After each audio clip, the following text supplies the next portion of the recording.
ਵਾਹਿਗੁਰੂ ਜੀ ਕਾ ਖਾਲਸਾ ਵਾਹਿਗੁਰੂ ਜੀ ਕੀ ਫਤਿਹ। ਪਿਆਰੇ ਦਰਸ਼ਕੋ, ਸਿੱਖ ਚੈਨਲ ਦਾ ਕਾਫਲਾ ਪਹੁੰਚਾ ਹੈ ਇਸ ਵਕਤ ਰੈਸੀ ਸ਼ਹਿਰ ਦੇ ਵਿੱਚ, ਕੈਲੀਫੋਰਨੀਆ ਦੇ ਵਿੱਚ। ਜਿਉਂ ਸਵੇਰ ਤੋਂ ਚੱਲਿਆ ਹੈ ਇਹਲੇ ਜੋ ਕੈਲੀਫੋਰਨੀਆ ਦਾ ਇੱਕ ਬਹੁਤ ਹੋਲੀਵੁੱਡ ਦਾ ਲੋਕਾਂ ਦਾ ਸ਼ਹਿਰ ਹੈ, ਉੱਥੋਂ ਚੱਲਦਾ ਹੋਇਆ ਇੱਥੇ ਪਹੁੰਚੇ ਹਾਂ। ਅਤੇ ਸਾਡੇ ਨਾਲ ਸਾਡੇ ਭਾਈ ਸਾਹਿਬ ਜੀ ਜਿਹੜੇ ਉਹ ਜੁੜੇ ਹਨ। ਪੰਜਾਬੀ ਜਿੱਥੇ ਵੀ ਗਏ 7 ਸਮੁੰਦਰਾਂ ਤੋਂ ਪਾਰ ਇਹਨਾਂ ਨੇ ਬੜੀਆਂ ਮੱਲਾਂ ਮਾਰੀਆਂ ਅਤੇ ਹੱਡ ਭੰਨਵੀਂ ਕਮਾਈ ਕੀਤੀ। ਇਹੋ ਗੁਰੂ ਨਾਨਕ ਦਾ ਸਿਧਾਂਤ ਹੈ, ਕਿਰਤ ਕਰੋ ਨਾਮ ਜਪੋ ਤੇ ਵੰਡ ਕੇ ਛਕੋ। ਸੋ ਬੜੀ ਕਿਰਪਾ ਹੈ ਪੰਜਾਬੀਆਂ ਦੇ ਉੱਤੇ। ਆਓ ਤੁਹਾਨੂੰ ਅੱਜ ਇੱਥੇ ਸਾਡੇ ਨਾਲ ਸਾਡੇ ਬਹੁਤ ਹੀ ਸਤਿਕਾਰਯੋਗ ਸ਼ਖਸੀਅਤਾਂ ਬੈਠੀਆਂ ਹਨ ਜਿਨ੍ਹਾਂ ਨੇ ਦਸਾਂ ਨੌਵਾਂ ਦੀ ਹੱਡ ਭੰਨਵੀਂ ਕਮਾਈ ਕੀਤੀ ਅਤੇ ਆਪਣੇ ਜਿਹੜੇ ਆ ਇੱਥੇ ਪੈਰ ਜਮਾਏ, ਅਤੇ ਉਹਨਾਂ ਦੇ ਨਾਲ ਰੂਬਰੂ ਕਰਾਉਣੇ। ਭਾਈ ਸਾਹਿਬ ਜੀ, ਵਾਹਿਗੁਰੂ ਜੀ ਕਾ ਖਾਲਸਾ ਵਾਹਿਗੁਰੂ ਜੀ ਕੀ ਫਤਿਹ ਜੀ। ਭਾਈ ਸਾਹਿਬ ਜੀ, ਆਪਣਾ ਸ਼ੁਭ ਨਾਮ? ਦਲਵਿੰਦਰ ਸਿੰਘ ਧੂਤ ਹੈ ਜੀ। ਦਲਵਿੰਦਰ ਸਿੰਘ ਧੂਤ ਜੀ, ਆਪਣੇ ਪਿਛੋਕੜ ਬਾਰੇ ਦੱਸੋ। ਆਪਣਾ ਪਿੱਛੋਂ ਪੰਜਾਬ ਚੋਂ ਕਿਹੜੇ ਏਰੀਆ, ਕਿੱਥੇ ਸਟੱਡੀ ਕੀਤੀ? ਮੈਂ ਰਾਮਗੜੀਆ ਕਾਲਜ ਫਗਵਾੜੇ ਸਟੱਡੀ ਕੀਤੀ ਹੈ ਅਤੇ 73 'ਚ ਮੈਂ BA ਕੀਤੀ ਸੀ ਉੱਥੇ, ਅਤੇ ਮੈਂ 75 ਦੇ ਵਿੱਚ ਇੰਗਲੈਂਡ ਆਇਆ। ਵਾਹ ਜੀ ਵਾਹ, ਵਿਲਾਇਤ ਆਏ ਫਿਰ ਤਾਂ ਤੁਸੀਂ। ਉੱਥੇ ਇੰਗਲੈਂਡ ਤੋਂ ਆਏ ਜੀ, ਵਿਲਾਇਤੀਏ ਜੀ? ਹਾਂਜੀ ਹਾਂਜੀ। ਉੱਥੇ ਕਿੰਨਾ ਚਿਰ ਰਹੇ ਤੁਸੀਂ? ਉੱਥੇ ਅਸੀਂ 16 ਸਾਲ ਰਹੇ ਹਾਂ ਜੀ। ਅਤੇ ਜਦੋਂ ਅਸੀਂ ਆਏ ਹਾਂ ਬਹੁਤ ਥੋੜ੍ਹੇ ਲੋਕੀ ਸੀ ਸਾਡੇ ਆਪਣੇ, ਪਰ ਸਾਰੇ ਲੋਕਾਂ ਨੇ ਬੜਾ ਹਾਰਡ ਵਰਕ ਕੀਤਾ ਉੱਥੇ। ਅਸੀਂ ਵੀ ਬੜਾ ਹਾਰਡ ਵਰਕ ਕੀਤਾ ਉੱਥੇ, ਬਿਜ਼ਨਸ ਬਣਾਏ। ਅਸੀਂ ਸੈਂਟਰਲ ਲੰਡਨ ਦੇ ਵਿੱਚ ਹਾਈਡ ਪਾਰਕ ਦੇ ਕੋਲ ਮਾਸਕੋ ਰੋਡ ਦੇ ਉੱਤੇ 2 ਸਟੋਰ ਸੀ ਸਾਡੇ ਕੋਲ। ਫਿਰ ਮੈਂ ਇੱਥੇ ਹੌਲੀਡੇ ਲਈ ਆਇਆ 91 ਦੇ ਵਿੱਚ, ਅਤੇ ਮੈਂ ਦੇਖਿਆ ਕਿ ਇੱਥੇ ਮੌਸਮ ਬਹੁਤ ਵਧੀਆ, ਅਤੇ ਅਸੀਂ ਫਿਰ ਉੱਥੋਂ ਸਟੋਰ ਵੇਚ ਕੇ ਇੱਥੇ ਕੈਲੀਫੋਰਨੀਆ ਮੂਵ ਹੋ ਗਿਆ। ਵਧੀਆ ਤੁਸੀਂ ਗੱਲ ਕੀਤੀ ਆ। ਪਿਆਰੇ ਦਰਸ਼ਕੋ, ਵੇਖੋ ਕਿ ਵੱਖਰੀ ਬੋਲੀ, ਵੱਖਰਾ ਦੇਸ਼ ਅਤੇ ਵੱਖੋ ਵੱਖਰੇ ਜਿਹੜੇ ਆ ਮੌਸਮ ਆ। ਇਹ ਕੁਦਰਤ ਆ, ਇਹ ਕੁਦਰਤ ਦੇ ਰੰਗ ਜਿਹੜੇ ਆ ਕੁਦਰਤੀ ਜਾਣਦੀ ਆ। ਸੋ ਤੁਸੀਂ ਇੱਥੇ 91 ਦੇ ਵਿੱਚ ਹੋਲੀਡੇ ਆਏ ਅਤੇ ਇਹ ਤੁਹਾਨੂੰ ਚੰਗਾ ਲੱਗਿਆ, ਅਤੇ ਉੱਥੇ ਦੇ ਮੌਸਮ ਬਾਰੇ, ਇੱਥੇ ਦੇ ਮੌਸਮ ਬਾਰੇ ਕੀ ਦੱਸਣਾ ਚਾਹੋਗੇ? ਉੱਥੇ ਜੀ ਤਕਰੀਬਨ ਸਿਆਲ ਨੂੰ ਤਾਂ ਫਰੀਜ ਹੋਇਆ ਹੁੰਦਾ ਸੀ, ਅਤੇ ਅਸੀਂ ਦੁਕਾਨ ਦਾ ਆਪਣਾ ਡੋਰ ਖੋਲ੍ਹਣ ਦੇ ਲਈ ਗੁਆਂਢੀ ਤੋਂ ਕਈ ਵਾਰੀ ਪਾਣੀ ਤੱਤਾ ਲਿਆਉਣਾ ਪੈਂਦਾ ਸੀ, ਤਾਂ ਡੋਰ ਅਸੀਂ ਉਹ ਲੌਕ ਦੇ ਉੱਤੇ ਪਾਣੀ ਪਾਉਂਦੇ ਸੀ ਤਾਂ ਅਸੀਂ ਸਟੋਰ ਖੁੱਲ੍ਹਦਾ ਸੀ। ਅਤੇ ਕਈ ਵਾਰੀ ਤਾਂ ਆਈਸ ਵੀ, ਬਰਫਾਂ ਵੀ ਪਈਆਂ ਹੁੰਦੀਆਂ ਸੀ। ਅਤੇ ਇੱਥੇ ਮੌਸਮ ਜਿਹੜਾ ਆ ਉਹ ਬਹੁਤ ਵਧੀਆ ਮੌਸਮ ਹੈ, ਅਤੇ ਭਾਈ ਸਾਹਿਬ ਨੇ ਵੀ ਦੇਖਿਆ ਹੋਣਾ ਵੀ ਇੱਦਾਂ ਦਾ ਮੌਸਮ ਜਿਹੜਾ ਹੋਰ ਕਿਤੇ ਹੈ ਨਹੀਂ। ਪਰ ਮੇਰਾ ਖਿਆਲ ਹੈ ਬਿਜ਼ਨਸ ਦੇ ਲਈ ਮੈਂ ਇੰਗਲੈਂਡ ਚੰਗਾ ਸੀਗਾ। ਇੱਥੇ ਮੂਵ ਹੋ ਕੇ ਜੇ ਮੇਰਾ ਬਿਜ਼ਨਸ ਉੱਥੇ ਠੀਕ ਚੱਲ ਰਿਹਾ ਸੀ ਤਾਂ ਇੱਥੇ ਕੋਈ ਲੋੜ ਨਹੀਂ ਸੀ ਆਉਣ ਦੀ ਮੈਨੂੰ। ਪਰ ਮੇਰੀ ਇਹ ਹੈ ਕਿ ਮੈਨੂੰ ਇਹ ਲਾਭ ਹੋਇਆ ਕਿ ਮੇਰੇ ਨਿਆਣੇ ਸਾਰੇ ਪੜ੍ਹ ਗਏ। ਇੱਕ ਮੇਰਾ ਮੁੰਡਾ ਡਾਕਟਰ ਆ ਵੱਡਾ, ਉਹ ਕੈਲੀਫੋਰਨੀਆ ਰੈਟਨਾ ਕੰਸਲਟੈਂਟ ਇੱਕ ਫਰਮ ਹੈ ਇੱਥੇ ਸੈਂਟਾ ਬਾਰਬਰਾ ਦੇ ਵਿੱਚ, ਉਹਦਾ ਕੰਸਲਟੈਂਟ ਆ। ਉਹ ਬੜਾ ਹਾਈ ਕਲਾਸ ਡਾਕਟਰ ਹੈ। ਅਤੇ ਮੇਰਾ ਛੋਟਾ ਲੜਕਾ ਕੰਸਟਰਕਸ਼ਨ ਦੇ ਵਿੱਚ ਆ। ਸੋ ਤੇ ਆਲ ਸੈਟ। ਸੋ ਜਿਸ ਤਰ੍ਹਾਂ ਤੁਸੀਂ ਭਾਜੀ ਗੱਲ ਕੀਤੀ ਹੈ, ਪੜ੍ਹਦੇ ਉਹਨਾਂ ਉੱਥੇ ਵੀ ਜਾਣਾ ਸੀ। ਇਹ ਦਰਅਸਲ ਨਾ ਤੁਹਾਡੇ ਅਖਤਿਆਰ ਦੀ ਗੱਲ ਹੈ। ਜਹਾਂ ਦਾਣੇ ਤਹਾਂ ਖਾਣੇ, ਨਾਨਕਾ ਸੱਚ ਆਏ। ਦਾਣਾ ਪਾਣੀ ਖਿੱਚ ਕੇ ਲਿਆਂਦਾ, ਕੌਣ ਕਿਸੇ ਦਾ ਖਾਂਦਾ। ਅਸੀਂ ਵੀ ਅੱਜ ਤੁਹਾਡੇ ਕੋਲ ਆਏ ਹਾਂ। ਵੇਖੋ ਤੁਸੀਂ ਸਾਨੂੰ ਪਕੌੜੇ ਛਕਾਏ ਆਏ, ਸਾਡੇ ਕਰਮਾਂ ਦੇ ਹੀ ਬੰਦਾ ਆਪਣੇ ਕਰਮ ਖਾਂਦਾ। ਸੋ ਤੁਹਾਡੇ ਕਰਮ ਸੀਗੇ ਇੱਥੇ ਲਿਖੇ। ਅਤੇ ਇੱਥੇ ਜਦੋਂ ਤੁਸੀਂ, ਜਿੱਦਾਂ ਤੁਸੀਂ ਲੰਡਨ ਆਏ ਸੀ, ਉੱਥੇ ਪਹਿਲਾਂ ਥੋੜ੍ਹੇ ਸੀਗੇ ਪੰਜਾਬੀ ਰਹਿੰਦੇ, ਥੋੜ੍ਹੇ ਗੁਰਦੁਆਰੇ ਸੀ। ਅੱਜ ਕੱਲ੍ਹ ਲੰਡਨ ਦੇ ਵਿੱਚ ਤਕਰੀਬਨ 350 ਗੁਰਦੁਆਰਾ ਹੋ ਗਿਆ। ਔਰ ਵੇਖੋ ਹਾਈਡੇ ਪਾਰਕ ਦੇ ਵਿੱਚ ਕਿੰਨੀਆਂ ਰੌਣਕਾਂ, ਕਿੰਨੀ ਉੱਥੇ ਜਗ੍ਹਾ ਜਿਹੜੀ ਆ ਮਹਿੰਗੀ ਆ, ਮਿਲਦੀ ਨਹੀਂ। ਮੈਨੂੰ ਪੰਜਾਬੀਆਂ ਦੇ ਉੱਤੇ ਬਹੁਤ ਮਾਣ ਹੈ ਕਿ ਜਦੋਂ ਵੀ ਪੰਜਾਬੀ ਬਾਹਰਲੇ ਕੰਟਰੀਆਂ ਦੇ ਵਿੱਚ ਆਏ ਆ, ਭਾਵੇਂ ਕਿਸੇ ਕੰਟਰੀ 'ਚ ਵੀ ਗਏ ਆ, ਉਹਨਾਂ ਨੇ ਪਹਿਲਾਂ ਗੁਰਦੁਆਰਾ ਸਾਹਿਬ ਸਥਾਪਿਤ ਕੀਤੇ। ਉੱਥੇ ਗੁਰਦੁਆਰਾ ਸਾਹਿਬ ਜਾਂਦੇ ਆ, ਮੱਥਾ ਟੇਕਦੇ ਆ, ਗੁਰੂ ਸਾਹਿਬ ਦੀ ਅਰਦਾਸ ਦੇ ਵਿੱਚ ਸ਼ਾਮਲ ਹੁੰਦੇ ਆ। ਇਹ ਇੱਕ ਬਹੁਤ ਵਧੀਆ ਗੱਲ ਹੈ ਔਰ ਇਹ ਬੜੀ ਕਿਸਮਤ ਨਾਲ ਮਿਲਦੀ ਹੈ। ਭਾਜੀ, ਇੱਥੇ ਆਣ ਕੇ ਤੁਹਾਨੂੰ, ਜਿੱਦਾਂ ਤੁਸੀਂ ਇੰਗਲੈਂਡ ਸੈੱਟ ਸੀ, ਬਿਜ਼ਨਸ ਸੈੱਟ ਸੀ, ਇੱਥੇ ਆਣ ਕੇ ਫਿਰ ਤੁਹਾਨੂੰ ਕਿੰਨੀ ਕੁ ਜੱਦੋ-ਜਹਿਦ ਕਰਨੀ ਪਈ, ਅਤੇ ਅੱਜ ਕੱਲ੍ਹ ਕੀ ਕਾਰੋਬਾਰ ਕਰ ਰਹੇ? ਬਿਜ਼ਨਸ ਜਿਹੜੇ ਆ ਉਹਦੀ ਜੱਦਾ-ਜਹਿਦ ਸਦਾ ਹੀ ਹੈ ਚੱਲਦੀ, ਹਰ ਵੇਲੇ। ਅੱਜ ਕੱਲ੍ਹ ਜਿਹੜਾ ਮਾਡਰਨ ਜ਼ਮਾਨਾ ਹੈ, ਕੰਪੀਟੀਸ਼ਨ ਇੰਨਾ ਆ। ਤੁਸੀਂ ਕੰਪੀਟੀਸ਼ਨ ਹਰ ਵੇਲੇ ਕੰਪੀਟੀਸ਼ਨ ਹੁੰਦੇ। ਹੁਣ ਤਾਂ ਮੈਂ ਬਜ਼ੁਰਗ ਹੋ ਗਿਆ ਕਿਸੇ ਦਾ। ਬਜ਼ੁਰਗ ਨਹੀਂ ਤੁਸੀਂ ਆ, ਜਦੋਂ ਤੁਸੀਂ ਜਵਾਨ ਜੇ। ਪਰ ਇਹ ਆ ਵੀ ਤੁਹਾਨੂੰ ਜੱਦੋ-ਜਹਿਦ ਤਾਂ ਐਵਰੀ ਡੇ ਜੱਦੋ-ਜਹਿਦ ਆ। ਜਿਹੜਾ ਬਿਜ਼ਨਸ ਆ, ਜਿਹੜੀਆਂ ਜੋਬਾਂ ਆਮ ਕਰਦੇ ਆ ਉਹ ਹਾਲੇ ਗੁੱਡ ਜੋਬਾਂ ਆ ਵੀ ਚਲੋ ਆਣ ਕੇ ਤੁਸੀਂ ਸੌ ਜਾਂਦੇ 8 ਘੰਟੇ ਲਾ ਕੇ। ਬਸ ਬਿਜ਼ਨਸ ਦੇ ਵਿੱਚ ਅਪ ਡਾਊਨ ਹੁੰਦਾ ਰਹਿੰਦਾ, ਤਾਂ ਫਿਰ ਉਹ ਸਾਨੂੰ ਜਦੋਜਹਿਦ ਤਾਂ ਕਰਨੀ ਪੈਂਦੀ ਹਰ ਗੱਲ 'ਚ। ਸੋ ਜ਼ਿੰਦਗੀ ਹੈ ਹੀ ਜਹਿਦ ਦਾ ਨਾਂ, ਜਿੱਥੇ ਵੀ ਬੰਦਾ ਚੱਲ ਜੇ। ਤੇ ਇਹਦੇ ਨਾਲ ਭਾਜੀ ਜਹਿਦ ਜੇ ਆਪਾਂ ਕਰਦੇ, ਮਿਹਨਤ ਕਰਦੇ ਆ, ਤੇ ਸਰੀਰ ਵੀ ਠੀਕ ਰਹਿੰਦਾ ਜੀ। ਹਾਂਜੀ, ਮੈਂ ਪ੍ਰੋਫੈਸ਼ਨਲ ਰੈਸਲਰ ਸੀਗਾ ਪਹਿਲਾਂ ਫਗਵਾੜੇ ਦੇ ਵਿੱਚ। ਫਿਰ ਮੈਂ ਇੰਗਲੈਂਡ ਆਣ ਕੇ ਵੀ ਤੁਹਾਡੇ ਉੱਥੇ ਜੇਬਾ ਭਲਵਾਨ ਹੁੰਦਾ ਸੀ ਉਹਨਾਂ ਦਿਨਾਂ 'ਚ, ਉਹਨਾਂ ਮੰਗ ਪਟਕੇ ਤੇ ਘੁਲਿਆ ਸੀ ਬਲਮਨ ਹੁੰਟਨ। ਸਰੀਰ ਤੋਂ ਪਤਾ ਲੱਗਦਾ ਵਾ ਕਿ ਸਰੀਰ ਉੱਥੇ ਬਲਵੰਟਨ ਭਾਜੀ ਭਲਵਾਨ ਹੋਣੀ ਹੈਗੇ, ਵੱਡੇ ਵੱਡੇ ਭਲਵਾਨ ਹੈ। ਮੈਂ ਉਦੋਂ, ਇਹ ਬਹੁਤ ਚਿਰਾਂ ਦੀਆਂ ਗੱਲਾਂ, ਮੈਂ 78 ਦੇ ਵਿੱਚ ਘੁਲਿਆ ਸੀ ਜੇਬੇ ਨਾਲ, ਔਰ ਜੇਬਾ ਉਹਨਾਂ ਦਿਨਾਂ 'ਚ ਇੰਗਲੈਂਡ ਦਾ ਚੈਂਪੀਅਨ ਸੀ। ਪਿਆਰੇ ਦਰਸ਼ਕੋ, ਇਹ ਤੁਹਾਨੂੰ ਦੱਸ ਦਈਏ ਕਿ ਤਕਰੀਬਨ ਹਰ ਇੱਕ ਬੰਦਾ ਹੀ ਉਹਨਾਂ ਸਮਿਆਂ ਦੇ ਵਿੱਚ ਭਲਵਾਨ ਸੀ, ਆਪਣੇ ਦਾਦੇ ਪੜਦਾਦੇ, ਤੇ ਸਾਰੇ ਹੀ ਕਬੱਡੀ ਖੇਡਦੇ। ਕੋਈ ਹਾਈ ਲੈਵਲ ਦਾ ਖਿਡਾਰੀ ਬਣ ਗਿਆ ਤੇ ਕੋਈ ਪਿੰਡੇ ਥਾਈ ਖੱਦੋ ਖੂੰਡੀ। ਇਹ ਇੱਕ ਸਾਡੇ ਪੰਜਾਬੀਆਂ ਦੀਆਂ ਜਿਹੜੀਆਂ ਮਾਂ ਪਿਆਰੀਆਂ ਇਹ ਗੇਮਾਂ ਵਾ। ਤੇ ਜਿੱਦਾਂ ਆਪਾਂ ਰੋਟੀ ਤੋਂ ਬਿਨਾਂ ਨਹੀਂ ਰਹਿ ਸਕਦੇ, ਛੋਟੇ ਹੁੰਦੇ ਗੁੱਲੀ ਡੰਡਾ, ਖਿੱਦੋ ਖੂੰਡੀ, ਫੁੱਟਬਾਲ, ਕਬੱਡੀ। ਤੇ ਅੱਜ ਕੱਲ੍ਹ ਤੇ ਕਬੱਡੀ ਦੀ ਬੜੀ ਬੱਲੇ ਬੱਲੇ ਆ ਜੀ। ਬਹੁਤ ਬੜੇ ਆਪਾਂ ਭਲਵਾਨ ਬੜੇ ਮਿਹਨਤ ਕਰ ਰਹੇ ਆ ਪਲੇਅਰ ਸਾਰੇ ਕੰਟਰੀਆਂ ਦੇ। ਕਈ ਵਾਰੀ ਇੱਥੇ ਟੂਰਨਾਮੈਂਟ ਹੁੰਦੇ ਆ, ਇੰਗਲੈਂਡ ਹੁੰਦੇ ਆ, ਸਪੋਰਟਸ ਦੇ ਵਿੱਚ ਆਪਣੇ ਲੋਕੀ ਬਹੁਤ ਭਾਗ ਲੈਂਦੇ ਆ, ਔਰ ਪੈਸੇ ਕਾਫੀ ਖਰਚਦੇ ਉਹਨਾਂ ਦੇ। ਕੀ ਕਾਰਨ ਹੈ ਅੱਜ ਕੱਲ੍ਹ ਆਪਣੇ, ਤੁਹਾਨੂੰ ਪਤਾ ਪੰਜਾਬ ਦੇ ਵਿੱਚ ਛੇਵਾਂ ਦਰਿਆ ਵਗ ਰਿਹਾ ਨਸ਼ਿਆਂ ਦਾ। ਵੇਖੋ ਪੰਜਾਬ ਜਿੱਥੇ ਕਿ ਪੰਜਾਬ ਦੇ ਗੱਭਰੂ ਜਿਹੜੇ ਆ, ਅਜੇ ਵੀ ਬੜੀ ਕਿਰਪਾ ਵਾ, ਪਰ ਕਿੱਧਰ ਨੂੰ ਤੁਰੇ ਜਾਂਦੇ ਉੱਥੇ ਦੇ ਨੌਜਵਾਨ। ਇਹ ਗੱਲ ਇਹ ਹੈ ਕਿ ਇਹ ਗਿਣੀ ਮਿਥੀ ਇਹ ਸਾਜ਼ਿਸ਼ ਹੈ ਗੌਰਮੈਂਟ ਦੀ, ਤੇ ਵਿੱਚ ਇੰਡੀਆ ਗੌਰਮੈਂਟ ਵੀ ਆ, ਵਿੱਚ ਪੰਜਾਬ ਗੌਰਮੈਂਟ ਵੀ ਆ। ਤੇ ਜਿਹੜੇ ਨਸ਼ੇ ਲੋਕੀ ਇਹਨਾਂ ਨੇ ਲਿਆ ਕੇ, ਜੋ ਸਾਡੇ ਵੇਲੇ ਕੋਈ ਉੱਥੇ ਨਸ਼ਾ ਨਹੀਂ ਸੀ ਜਦੋਂ ਅਸੀਂ ਉੱਥੇ ਨਸ਼ਿਆਂ ਦੇ ਵਿੱਚ ਸੀ। ਜਿਹੜੇ ਪੋਲੀਟੀਸ਼ੀਅਨ ਆ ਇਹਨਾਂ ਨੂੰ ਇੰਨੀ ਭੁੱਖ ਪਈਓ ਕਿ ਉਹਨਾਂ ਤੋਂ ਨਸ਼ਿਆਂ ਤੋਂ ਪੈਸੇ ਬਣਾ ਕੇ ਤਾਂ ਇਹ ਆਪਣੇ ਆਪ ਨੂੰ ਅਮੀਰ ਬਣਾਈ ਜਾਂਦੇ ਆ। ਸੋ ਸੈਡ, ਬਹੁਤ ਸੈਡ ਹੈ ਇਹ ਗੱਲ ਜਿਹੜੀ ਕਰ ਰਿਹਾ ਉਹ। ਤੇ ਅਸੀਂ ਬੜੇ ਇਸ ਗੱਲ ਦੇ ਖਿਲਾਫ ਹਾਂ ਕਿ ਜਦੋਂ ਅਸੀਂ ਹੁਣ ਜਾਂਦੇ ਆ ਥਾਂ ਥਾਂ ਨਸ਼ੇ ਹੋ ਰਹੇ ਆ। ਯਾਨੀ ਸ਼ਫੀ, ਮੈਂ ਇੱਕ ਗੱਲ ਪੁੱਛਣੀ ਚਾਹੁੰਦਾ ਗੌਰਮੈਂਟ ਨੂੰ ਵੀ ਜੇ ਪੰਜਾਬ ਦੇ ਵਿੱਚ ਨਸ਼ੇ ਤਾਂ ਦੂਜੀਆਂ ਸਟੇਟਾਂ 'ਚ ਕਿਉਂ ਨੇ ਬਈ? ਇਹ ਨਸ਼ੇ ਤੁਸੀਂ ਜੇ ਰੋਕਣੇ ਹੋਣ, ਇੱਕ ਦਿਨ ਦਾ ਕੰਮ ਹੈ। ਇੱਕ ਦਿਨ ਦੇ ਵਿੱਚ ਨਸ਼ੇ ਜਿਹੜੇ ਖਤਮ ਹੋ ਸਕਦੇ ਆ ਜੇ ਤੁਸੀਂ ਪੂਰਾ ਉਹ 'ਤੇ ਲਾਗੂ ਕਰੋ। ਉਹ ਵਿੱਚੇ ਪਲੀਜ਼ ਵਿੱਚੇ ਸਾਰੇ ਇਹ ਪੰਜਾਬ ਨੂੰ ਖਤਮ ਕਰਨਾ ਚਾਹੁੰਦੇ ਲੋਕੀ। ਹੁਣ ਭਾਜੀ ਇੱਥੇ ਆਪ ਨੂੰ ਪਤਾ ਹੀ ਆ ਕਿ ਕੱਲ੍ਹ ਇਲੈਕਸ਼ਨ ਹੋਈ ਆ। ਹਾਂਜੀ, ਤੇ ਉਹਦੇ ਬਾਰੇ ਕੀ ਕਹਿਣਾ ਚਾਹੋਗੇ? ਜਿੱਦਾਂ ਪੰਜਾਬ 'ਚ ਵੀ ਇਲੈਕਸ਼ਨ ਹੁੰਦੀ ਆ, ਇੱਥੇ ਵੇਖੋ ਕੋਈ ਰੌਲਾ ਰੱਪਾ ਨਹੀਂ, ਉੱਥੇ ਦੇ ਕੰਨ ਖਾ ਲੈਂਦੇ ਆ, ਸ਼ਰਾਬਾਂ ਦੇ ਦੌਰ ਚੱਲਦੇ ਆ, ਬੱਕਰੇ ਚੱਲਦੇ ਆ। ਕੀ ਕਹਿਣਾ ਚਾਹੋਗੇ? ਇਹ ਕਿ ਜਿਹੜੀ ਕਰਪਸ਼ਨ ਤਾਂ ਥੋੜ੍ਹੀ ਬਹੁਤੀ ਹਰ ਕੰਟਰੀ ਦੇ ਵਿੱਚ ਹੁੰਦੀ ਆ, ਪਰ ਇਹ ਜਿਹੜੇ ਲੋਕੀ ਆ ਇਹ ਮੋਰ ਸਿਵਲਾਈਜ਼ਡ ਹੈ। ਤਾਂ ਮੈਂ ਕਈ ਵਾਰੀ ਸੋਚਦਾ ਹੁੰਦਾ ਕਿ ਜੇ ਇੰਡੀਆ ਵਾਲੇ ਜਿਹੜੇ ਆ ਹਾਲੇ ਵੀ ਥਰਡ ਵਰਲਡ ਕਹਾਉਂਦਾ ਆ, ਤੇ ਉਹ ਉੱਥੇ ਯਾਨੀ ਭੁੱਖ ਨੰਗ ਬਹੁਤ ਹੈ। ਮੈਂ ਕਈ ਵਾਰੀ ਸੋਚਦਾ ਹੁੰਦਾ ਵੀ ਵਾਈ ਜੇ ਅਸੀਂ ਵੀਜ਼ੇ ਲੈਣ ਆਉਂਦੇ ਆ, ਇੰਗਲੈਂਡ ਦਾ ਵੀਜ਼ਾ ਲਿਆ ਚਲੋ ਉੱਥੇ ਕੰਮ ਕਰਨਾ ਸੀ, ਕੈਨੇਡਾ ਦਾ ਵੀਜ਼ਾ ਲਿਆ ਤਾਂ ਉੱਥੇ ਕੰਮ ਕਰਨ ਲੱਗ ਜਾਂਦੇ ਆ। ਇੰਡੀਆ 'ਚ ਕਿਹਨੇ ਜਾ ਕੇ ਕੰਮ ਕਰਨਾ? ਜਿਹੜੇ ਤੁਸੀਂ ਵੀਜ਼ੇ ਲਾਓ ਆ ਇੱਥੇ ਲੋਕਾਂ ਤੋਂ, ਤੁਸੀਂ ਰਿਸ਼ਵਤ ਲੈ ਕੇ ਵੀਜ਼ੇ ਲਾਉਂਦੇ ਆ ਉਹਨਾਂ ਦੇ, ਜਿਹੜੇ ਲੋਕੀ ਕੁਆਲੀਫਾਈਡ ਨਹੀਂ ਹੁੰਦੇ ਜਾਂ ਆਏ ਹੋਏ ਆ ਉੱਦਾਂ ਇੱਥੇ ਅਸਾਈਲਮ ਸੀਕਰ ਆ, ਤੁਸੀਂ ਇਹਨਾਂ ਨੂੰ ਖੁੱਲ੍ਹ ਦਿਓ, ਉੱਥੇ ਜਾ ਕੇ ਪੈਸੇ ਤੁਹਾਡੇ ਖਰਚਣ, ਤੁਹਾਡੇ ਸਮਾਂ ਪੈਸੇ ਬਣ। ਇਹ ਲੋਕੀ ਜਿਹੜੇ ਆ ਉੱਥੇ ਵੀਜ਼ਾ ਨਹੀਂ ਦਿੰਦੇ, ਫਿਰ ਵੀਜ਼ਾ ਲੈਣ ਲਈ ਦੀ ਰਿਸ਼ਵਤਾਂ ਲੈਂਦੇ ਆ ਅੰਬੈਸੀਆਂ ਵਾਲੇ। ਸੋ ਦੇ ਸ਼ੁੱਡ ਥੋੜ੍ਹਾ ਬਹੁਤਾ ਕਰੈਕਟ ਕਰਨਾ ਚਾਹੀਦਾ।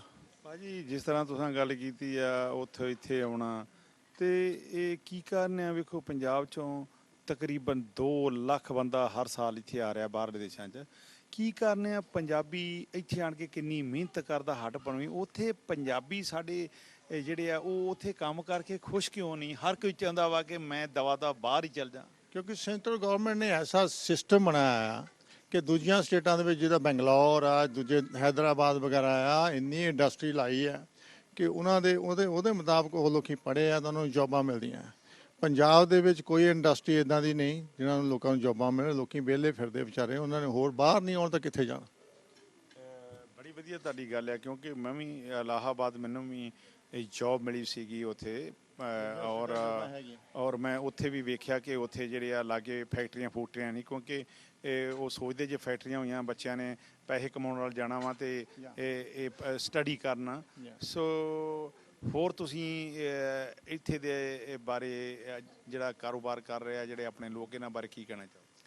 ਵੈਲ ਸਾਡੇ ਲੋਕੀ ਬੜੇ ਇੱਥੇ ਸਕਸੈਸਫੁਲ ਆ, ਤੇ ਇਹ ਹੈ ਕਿ ਵਿੱਚ ਜਿਹੜੇ ਓਨੈਸਟ ਲੋਕੀ ਵੀ ਹੈਗੇ ਆ, ਫਰੋਡੀ ਲੋਕੀ ਵੀ ਜਿਹੜੇ ਫਰਾਡ ਕਰਦੇ ਉਹ ਵੀ ਹੈਗੇ ਆ। ਸਾਰੇ ਇੱਦਾਂ ਸਾਰੀਆਂ ਕੌਮਾਂ ਦੇ ਵਿੱਚ ਮਿਲੇ ਗਿਲੇ ਲੋਕੀ ਰਹਿੰਦੇ ਆ, ਪਰ ਇਹ ਆ ਕਿ ਉਹਨਾਂ ਕੰਟਰੀਆਂ ਨਾਲੋਂ ਇਹਨਾਂ ਦਾ ਸਟੈਂਡਰਡ ਜ਼ਿਆਦਾ ਆ and they are more organised ਆ ਪੰਜਾਬ ਜਾਂ ਇੰਡੀਆ ਤੋਂ। ਤੇ ਜੇ ਜਿਹੜੇ ਉਹਨਾਂ ਕੋਲ ਲੀਡਰ ਆ ਇਹ ਇੱਦਾਂ ਹੁੰਦੀ। ਮੈਂ ਤੁਹਾਨੂੰ ਇੱਕ ਗੱਲ ਦੱਸਦਾ, ਕਈ ਵਾਰ ਤੁਸੀਂ ਦੇਖਿਆ ਹੋਣਾ ਤੁਹਾਡੇ ਨਾ ਇੰਡੀਆ ਦੇ ਵਿੱਚ ਇੱਕ ਫੈਮਿਲੀ ਹੁੰਦੀ ਆ, ਉਹ ਬਹੁਤ ਥੱਲੇ ਲੱਗੀ ਹੁੰਦੀ ਆ। ਇੱਕ ਮੁੰਡਾ ਉੱਠਦਾ, ਉਹ ਕਿਤੇ ਦੀ ਕਿਤੇ ਫੈਮਿਲੀ ਲੈ ਜਾਂਦਾ। ਹੁਣ ਮੈਂ ਵੇਟ ਕਰ, ਜਿੱਦਾਂ ਤੁਸੀਂ ਇੱਦਾਂ ਹੀ ਹੈਗਾ ਸਟੇਟ ਲੈਵਲ ਤੇ ਕੋਈ ਐਸਾ ਬੰਦਾ ਆਊਗਾ, ਅਸੀਂ ਅਰਦਾਸ ਕਰੀ ਜਾਂਦੇ ਕਿ ਜਿਹੜਾ ਇਹਨੂੰ ਪਿਕਅਪ ਕਰੇ ਮੁੜ ਕੇ। ਰੋਜ਼ ਬੈਂਕਾਂ ਨੂੰ ਲੁੱਟਦੇ ਆ, ਉੱਥੇ ਬੈਂਕਾਂ ਨਾਲ ਹੇਰਾ ਫੇਰੀਆਂ ਹੁੰਦੀਆਂ, ਇਹ ਕੁਛ ਹੁੰਦਾ। ਉਹਨੂੰ ਸਟਾਪ ਕਰੇ ਨਹੀਂ ਸਕਦੇ ਉਹ ਲੋਕੀ। ਗੌਰਮੈਂਟ ਦੇ ਕੁਝ ਤਾਕਤ ਹੀ ਹੈ ਨਹੀਂ, ਗੱਲਾਂ ਹੀ ਹੈ, ਗੱਲਾਂ ਕਰਕੇ ਆਰਾਮ ਨਾਲ ਖਾ ਕੇ ਸੌ ਜਾਂਦੇ ਆ ਰੋਟੀ ਪਾਣੀ। ਹੋਰ ਅਖੀਰ ਦੇ ਵਿੱਚ ਤੁਹਾਨੂੰ ਇਸ ਵਕਤ ਸਿੱਖ ਚੈਨਲ ਦੀ ਅੱਖ ਦੇ ਨਾਲ ਪੂਰੇ ਵਰਲਡ 'ਚ ਵੇਖਿਆ ਜਾ ਰਿਹਾ, ਕੀ ਕਹਿਣਾ ਚਾਹੋਗੇ? ਹਾਂਜੀ, ਇਸ ਵਕਤ ਤੁਹਾਨੂੰ ਸਿੱਖ ਚੈਨਲ ਦੀ ਅੱਖ ਦੇ ਨਾਲ ਪੂਰੇ ਵਰਲਡ 'ਚ ਵੇਖਿਆ ਜਾ ਰਿਹਾ, ਕੀ ਮੈਸੇਜ ਕੀ ਦੇਣਾ ਚਾਹੋਗੇ? Sikh channel is a very fair channel ਹੈ। ਇਹ ਕਾਫੀ ਰਿਲੀਜਨ ਬਾਰੇ ਵੀ ਦੱਸਦਾ, ਇਹ ਓਨੈਸਟ ਵੀ ਲੋਕੀ ਆ, ਇਹ ਸਫ਼ਰ ਕਰਦੇ ਥਾਂ ਸਫ਼ਰ ਕਰਕੇ ਕਵਰ ਕਰਦੇ ਆ। ਤੇ ਜਿੱਦਾਂ ਮੈਂ ਤੁਹਾਨੂੰ ਦੱਸ ਰਿਹਾ ਸੀ ਕਿ ਕਿੱਦਾਂ ਮੈਂ ਸਟੱਡੀ ਕਰਦਾ ਸੀ, ਜਿੱਦਾਂ ਦੂਜੇ ਧਰਮਾਂ ਦੇ ਵਿੱਚ ਡਿਵੈਲਪਮੈਂਟ ਹੋ ਰਹੀ ਆ, ਕ੍ਰਿਸਚੀਅਨ ਹੈ ਜਾਂ ਗ੍ਰੀਕ ਹੈ ਜਾਂ ਹੋਰ ਜਿੰਨੇ ਵੀ ਹੈਗੇ ਆ, ਉੱਥੇ ਕੀ ਹੈ ਕਿ ਜਿਹੜੇ ਪਾਦਰੀ ਉਹਨਾਂ ਨੂੰ ਫਿਕਸ ਸੈਲਰੀ ਦਿੱਤੀ ਜਾਂਦੀ ਹੈ। ਉਹ ਵਿਚਾਰੇ ਜਿਹੜੇ ਹੁਣ ਸਾਡੇ ਜਿਹੜੇ ਕੀਰਤਨ ਕਰਨ ਵਾਲੇ ਆਉਂਦੇ ਜਾਂ ਸਾਡੇ ਜਿਹੜੇ ਗੁਰੂ ਘਰ ਦੇ ਹੈਗੇ ਆ, ਅਸੀਂ ਵਜ਼ੀਰ ਕਹਿੰਦੇ ਆ, ਪਰ ਵਜ਼ੀਰਾਂ ਵਾਲਾ ਕੋਈ ਉਹਨਾਂ ਦੇ ਨਾਲ ਵਿਚਾਰਿਆਂ ਨਾਲ ਵਿਵਹਾਰ ਨਹੀਂ ਕੀਤਾ ਜਾਂਦਾ। ਉਹਨਾਂ ਨੂੰ ਇਹ ਵੇਜ ਨਹੀਂ ਪੂਰੀ ਦਿੰਦੇ ਗੁਰਦੁਆਰਾ ਸਾਹਿਬ ਵਾਲੇ। ਇਹਨਾਂ ਨੂੰ ਚਾਹੀਦਾ, ਠੀਕ ਆ, ਜਿੰਨਾ ਚੜਾਵਾ ਚੜਦਾ, ਜਿੰਨਾ ਉਹਨਾਂ ਨੂੰ ਕੀਰਤਨ ਤੇ ਪੈਂਦਾ, ਇਹ ਆਪਣੀ ਕਮੇਟੀ ਰੱਖੇ, ਉਹਦੇ ਵਿੱਚੋਂ ਫਿਕਸ ਵੇਜ ਉਹਨਾਂ ਨੂੰ ਮਿਲੇ, ਫਿਰ ਉਹ ਆ ਪੂਰੀ ਸ਼ਾਂਤੀ ਦੇ ਨਾਲ ਦਿਲ ਲਾ ਕੇ ਕੀਰਤਨ ਕਰਨ। ਅਸੀਂ ਕਈ ਮਿਲਦੀ ਉਹਨਾਂ ਨੂੰ ਵੇਜ ਪੂਰੀ ਦਿੰਦੇ ਆ ਉਹਨਾਂ ਨੂੰ। ਦੇਖੋ ਜਿਹੜੇ ਸਾਰਿਆਂ ਨੂੰ ਨਹੀਂ ਮਿਲਦੀ, ਕਿਤੇ ਇੱਕ ਦੋ ਚੋਂ ਲੋਕੀ ਵਿਚਾਰੇ ਇੱਥੇ ਆਉਂਦੇ, ਮੈਂ ਦੇਖਿਆ ਗੁੱਡ ਕੀਰਤਨ ਵਾਲੇ ਕਰਨ ਵਾਲੇ, ਉਹ ਵਿਚਾਰੇ ਟਰੱਕ ਚਲਾਉਣ ਲੱਗ ਪੈਂਦੇ ਆ।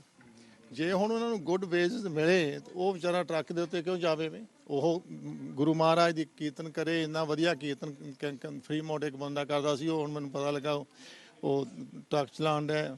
ਸੋ what I am trying to tell ਕਿ ਤੁਸੀਂ ਲੋਕਾਂ ਵੱਲ ਦੇਖੋ, ਕ੍ਰਿਸਚੀਅਨ ਲੋਕਾਂ ਵੱਲ ਦੇਖੋ, ਉੱਦਾਂ ਤੁਸੀਂ ਵੀ ਇਹਨੂੰ ਚਲਾਓ ਆਰਗੇਨਾਈਜ਼ ਤਰੀਕੇ ਨਾਲ, ਉਹਨਾਂ ਨੂੰ ਪ੍ਰੋਪਰ ਮੇਜਰਮੈਂਟ। ਉਹ ਇਹ ਨਾ ਵੀ ਕੀਰਤਨ ਕਰਦੇ ਦੇਖਣ ਵੀ ਇਹਨੇ ਕਿੰਨੇ ਪੈਸੇ ਚੜਾਏ ਆ ਤੇ ਫਲਾਣੇ ਨੇ ਕਿੰਨੇ ਚੜਾਏ ਆ। ਇਹ ਥੋੜ੍ਹਾ ਜਿਹਾ ਮੋਰ ਆਰਗੇਨਾਈਜ਼ ਹੋਵੇ। ਤੇ ਸਾਨੂੰ ਇੱਕ ਹੋਰ ਗੱਲ ਆ, ਇੰਡੀਆ ਤੋਂ ਪੜ੍ਹੇ ਲਿਖੇ ਮੁੰਡੇ ਜਿਹੜੇ ਸਿੱਖੀ ਦੇ ਵਿੱਚ ਪੜ੍ਹੇ ਲਿਖੇ, ਉਹ ਇਸ ਕਰਕੇ ਆਉਣਗੇ ਉੱਥੇ, ਜਿਹੜੇ ਪੜ੍ਹਦੇ ਆ ਸਕੂਲਾਂ ਦੇ ਵਿੱਚ, ਸਿੱਖੀ ਦੇ ਸਕੂਲਾਂ 'ਚ। ਜੇ ਇੱਥੇ ਤੁਸੀਂ ਉਹਨਾਂ ਨੂੰ ਵੇਜ ਦਿੰਦੇ ਆ, ਜੇ ਹੁਣ ਉਹ ਕਈ ਵਾਰ ਮੈਂ ਦੇਖਿਆ ਵਿਚਾਰਾ ਆਇਆ ਹੁੰਦਾ, ਪੜ੍ਹਿਆ ਲਿਖਿਆ ਚੰਗਾ PhD ਕਰ ਰਿਹਾ ਹੁੰਦਾ, ਉਹਨੂੰ ਕੋਈ ਪੈਸੇ ਨਹੀਂ ਦਿੰਦੇ ਗੁਰਦੁਆਰਾ ਸਾਹਿਬ ਵਾਲੇ ਨੂੰ, ਥੋੜ੍ਹੇ ਜਿਹੇ ਪੈਸੇ ਦੇ ਕੇ ਤੋਰ ਦਿੰਦੇ ਆ, ਉਹ ਫਿਰ ਮੁੜ ਕੇ ਆਉਣ ਦਾ ਨਾਂ ਨਹੀਂ ਲੈਂਦਾ। PhD ਕੀਤੀ ਹੋਏ ਆਪਣੇ ਧਰਮ ਦੇ ਉੱਤੇ, ਤੇ ਚੰਗੇ ਰਾਗੀ ਢਾਡੀ ਗ੍ਰੰਥੀ ਹੋਣ ਜਿਹੜੇ ਇੱਥੇ ਦੇ ਬੱਚਿਆਂ ਨੂੰ ਇੰਗਲਿਸ਼ ਦੇ ਵਿੱਚ ਐਕਸਪਲੇਨ ਕਰ ਸਕਣ, ਸਾਡੀ ਸਿੱਖੀ ਵਧੀ ਫੁੱਲੇ। ਦੈਟਸ ਵਾਟ ਆਈ ਮੀਨ ਦੇ ਇਹ ਕਿ ਮੈਂ ਕਹਿ ਰਿਹਾ। ਸੋ ਭਾਜੀ ਤੁਹਾਡਾ ਬਹੁਤ ਬਹੁਤ ਧੰਨਵਾਦ। ਪਿਆਰੇ ਦਰਸ਼ਕੋ, ਭਾਜੀ ਹੋਣਾ ਦੇ ਆਪਣੇ ਵਿਚਾਰ ਆ, ਇਹਦੇ ਨਾਲ ਸਿੱਖ ਚੈਨਲ ਦਾ ਸਹਿਮਤ ਹੋਣਾ ਜਾਂ ਨਾ ਹੋਣਾ ਕੋਈ ਜ਼ਰੂਰੀ ਨਹੀਂਗਾ। ਹਰ ਇੱਕ ਨੂੰ ਆਜ਼ਾਦੀ ਹੈ ਆਪਣੇ ਵਿਚਾਰ ਰੱਖਣ ਦੀ। ਤੇ ਭਾਜੀ ਤੁਹਾਡਾ ਧੰਨਵਾਦ ਹੈ। ਵਾਹਿਗੁਰੂ ਜੀ ਕਾ ਖਾਲਸਾ, ਵਾਹਿਗੁਰੂ ਜੀ ਕੀ ਫਤਿਹ। ਵਾਹਿਗੁਰੂ ਜੀ ਕਾ ਖਾਲਸਾ, ਵਾਹਿਗੁਰੂ ਜੀ ਕੀ ਫਤਿਹ ਜੀ। ਵਾਹਿਗੁਰੂ ਜੀ ਕੀ ਫਤਿਹ ਜੀ। ਵਾਹਿਗੁਰੂ ਖਾਲਸਾ, ਵਾਹਿਗੁਰੂ ਫਤਿਹ। ਸਿੰਘ ਸਾਹਿਬ ਜੀ, ਆਪਣਾ ਸ਼ੁਭ ਨਾਮ ਤੇ ਪਿੱਛੋਂ ਕਿਹੜਾ ਏਰੀਆ, ਕਦੋਂ ਦੇ ਆਏ ਆ ਬਾਹਰ? ਭਾਜੀ ਮੇਰਾ ਸ਼ੁਭ ਨਾਮ ਹੈਗਾ ਨਿਰਮਲ ਸਿੰਘ ਗਿੱਲ, ਤੇ ਮੇਰਾ ਪਿੰਡ ਹੈਗਾ ਮਕਸੂਦੜਾ, ਜ਼ਿਲ੍ਹਾ ਲੁਧਿਆਣਾ, ਤਹਿਸੀਲ ਪੈਲ। ਤੇ ਕਿੰਨੇ ਸਾਲ ਹੋ ਗਏ ਇੱਥੇ ਆਪਣੇ 7 ਸਮੁੰਦਰਾਂ ਤੋਂ ਪਾਰ ਆਇਆ ਨੂੰ? ਭਾਜੀ ਮੈਂ ਅਮਰੀਕਾ ਦੇ ਵਿੱਚ ਅਰਲੀ 80s ਦੇ ਵਿੱਚ ਆਇਆ। ਵਾਹ ਜੀ ਵਾਹ, ਉਦੋਂ ਤੁਸੀਂ ਬਹੁਤ ਛੋਟੇ? ਬਹੁਤ ਛੋਟਾ ਸੀ ਜੀ। ਤੇ ਮੈਂ LA ਆਇਆ ਸੀ, ਤੇ LA ਤੋਂ ਗਰੋ ਅਪ LA ਹੋਇਆ ਮੈਂ ਜ਼ਿਆਦਾ। ਅੱਜ ਸਾਡੀ ਸਿੱਖ ਚੈਨਲ ਦੀ ਟੀਮ ਵੀ LA ਤੋਂ ਆਈ ਆ ਸਵੇਰ ਦੀ। ਤੇ ਕਿਸ ਤਰ੍ਹਾਂ ਤੁਸੀਂ ਇੱਥੇ ਆਣ ਕੇ ਆਪਣੇ ਆਪ ਨੂੰ ਕਾਮਯਾਬ ਕੀਤਾ? ਤੁਸੀਂ ਛੋਟੀ ਉਮਰ 'ਚ ਆਏ ਆ, ਤੇ ਉੱਥੇ ਕਿਉਂ ਨਹੀਂ ਤੁਸੀਂ ਜਿਹੜੇ ਆਪਣੇ ਨੌਜਵਾਨ ਕੰਮ ਕਰਦੇ, ਇੱਥੇ ਆਣ ਕੇ ਵੇਖੋ ਕਿੰਨੀ ਮਿਹਨਤ ਕਰਦੇ? ਭਾਜੀ ਬਈ ਕਈ ਮਜਬੂਰੀਆਂ ਹੁੰਦੀਆਂ ਨੇ, ਕਈ ਕਰੇਜ਼ ਹੁੰਦਾ। LA ਆ ਕੇ ਕੰਮ ਬਹੁਤ ਹਾਰਡ ਕੀਤਾ, ਤੇ ਸਟੋਰਾਂ ਤੇ ਕੰਮ ਕੀਤਾ। 90 ਦੇ ਵਿੱਚ ਮੈਂ ਇੱਧਰ ਆਇਆ ਟ੍ਰੇਸੀ ਏਰੀਆ ਦੇ ਵਿੱਚ। ਇੱਥੇ ਆ ਕੇ ਮੈਂ ਟਰੱਕਿੰਗ ਸ਼ੁਰੂ ਕੀਤੀ, ਤੇ ਟਰੱਕਿੰਗ ਕੀਤੀ 12-13 ਸਾਲ ਟਰੈਕਿੰਗ ਕਰਕੇ ਫਿਰ ਛੱਡਤੀ ਸੀ 2003 ਦੇ ਵਿੱਚ। ਇੱਥੋਂ ਮੂਵ ਹੋ ਗਿਆ, ਵਾਸ਼ਿੰਗਟਨ ਚਲਾ ਗਿਆ, ਉੱਥੇ ਮੈਂ ਰਿਜ਼ੋਰਟ ਲਿਆ, ਉਹ ਕੋਲ ਆ ਜੇ ਮੇਰੇ। ਤੇ ਉਹ ਵੀ ਵੇਚਤਾ ਸੀ ਇੱਕ ਵਾਰ 2007 ਦੇ ਵਿੱਚ ਵੇਚਤਾ ਸੀ। ਫਿਰ ਕਨੇਟੀਕਟ ਚਲਿਆ ਗਿਆ, ਉੱਥੇ ਜਾ ਕੇ ਬਿਜ਼ਨਸ ਕੀਤਾ। ਮੁੜ ਕੇ ਇੱਥੇ ਉਦੋਂ ਮਾਰਕੀਟ ਕ੍ਰੈਸ਼ ਹੋ ਗਈ ਸੀ, ਫਿਰ ਉਹਦੇ ਵਿੱਚ ਆ ਗਏ ਮਾਰਕੀਟ ਦੇ ਵਿੱਚ, ਤੇ ਕਾਫੀ ਲਾਸ ਚੱਕਿਆ। ਤੇ ਮੁੜ ਕੇ ਫਿਰ ਆ ਕੇ 2010-11 ਦੇ ਵਿੱਚ ਮੈਂ ਵਾਪਸ ਟ੍ਰੇਸੀ ਆ ਗਿਆ ਤੇ ਫਿਰ ਟਰੱਕਿੰਗ ਸ਼ੁਰੂ ਕੀਤੀ ਹੈ। ਜਿੱਦਾਂ ਭਾਜੀ ਤੁਸੀਂ ਜਦੋਂ ਇੱਥੇ ਆਏ ਆ ਸਟਾਰਟਿੰਗ ਦੇ ਵਿੱਚ, ਕਿਉਂਕਿ ਅੱਜ ਕੱਲ ਅਸੀਂ ਅੱਜ ਹੀ ਪਤਾ ਕੀਤਾ ਸੀ ਵੀ ਕਿੰਨੇ ਕਿੱਥੇ ਪੰਜਾਬੀ ਰਹਿੰਦੇ, ਉਹ ਕਹਿੰਦੇ 1 ਲੱਖ ਤਕਰੀਬਨ ਉੱਥੇ ਆਪਣੇ ਇੰਡੀਅਨ ਫੈਮਲੀਆਂ ਰਹਿ ਰਹੀਆਂ ਏਲੇ ਦੇ ਵਿੱਚ। ਤੇ ਜਦੋਂ ਤੁਸੀਂ ਆਏ ਉਦੋਂ ਤਾਂ ਬਹੁਤ ਘੱਟ ਪਰਿਵਾਰ ਹੋਣੇ ਆ। ਭਾਜੀ ਜਦੋਂ ਮੈਂ ਆਇਆ ਨਾ ਉਦੋਂ ਤਾਂ ਗੁਰਦੁਆਰਾ ਸਾਹਿਬ ਇੱਕ ਹੁੰਦਾ ਸੀ ਸਾਰੇ ਐਲਏ ਦੇ ਵਿੱਚ, ਉਹ ਹੈਗਾ ਸੀ ਬਰਮਾਊਂਟ ਸਟਰੀਟ ਦੇ ਉੱਤੇ ਡਾਊਨਟਾਊਨ ਐਲਏ ਦੇ ਵਿੱਚ, ਸਾਰੇ ਏਰੀਆ ਦੇ ਵਿੱਚੋਂ। ਹੁਣ ਤਾਂ ਮੈਨੂੰ ਲੱਗਦਾ ਉੱਥੇ ਗੁਰਦੁਆਰਾ ਸਾਹਿਬ ਵੀ 100-200 ਹੋਣਗੇ। ਉਦੋਂ ਤਾਂ ਜਦੋਂ ਅਸੀਂ ਕਿਤੇ ਇੱਕ ਦੂਜੇ ਨੂੰ ਦੇਖ ਲੈਣਾ ਨਾ ਗੱਡੀ 'ਚ ਵੀ ਇਹ ਇੰਡੀਅਨ ਲੱਗਦਾ, ਉਹਨੂੰ ਜਾ ਕੇ ਰੋਕਣਾ, ਉਹਨੂੰ ਪਿੰਡ ਪੁੱਛਣਾ, ਫੋਨ ਨੰਬਰ ਪੁੱਛਣਾ। ਉਦੋਂ ਲੈਂਡਲਾਈਨਸ ਹੁੰਦੀਆਂ ਸੀ, ਕੋਈ ਮੋਬਾਈਲ ਫੋਨ ਤਾਂ ਹੁੰਦੇ ਨਹੀਂ ਸੀ। ਤੇ ਉਹਨਾਂ ਨਾਲ ਵੀ ਕਿੱਥੇ ਰਹਿੰਦੇ ਹੋ, ਬਹੁਤ ਘੱਟ ਲੋਕ ਸੀ ਜੀ। ਮੈਨੂੰ ਲੱਗਦਾ ਗੁਰਦੁਆਰਾ ਸਾਹਿਬ ਅਸੀਂ ਸੰਡੇ ਨੂੰ ਜਾਂਦੇ ਸੀ, ਹਾਰਡਲੀ ਉੱਥੇ 50 ਕੁ ਬੰਦੇ ਹੁੰਦੇ ਹੋਣਗੇ।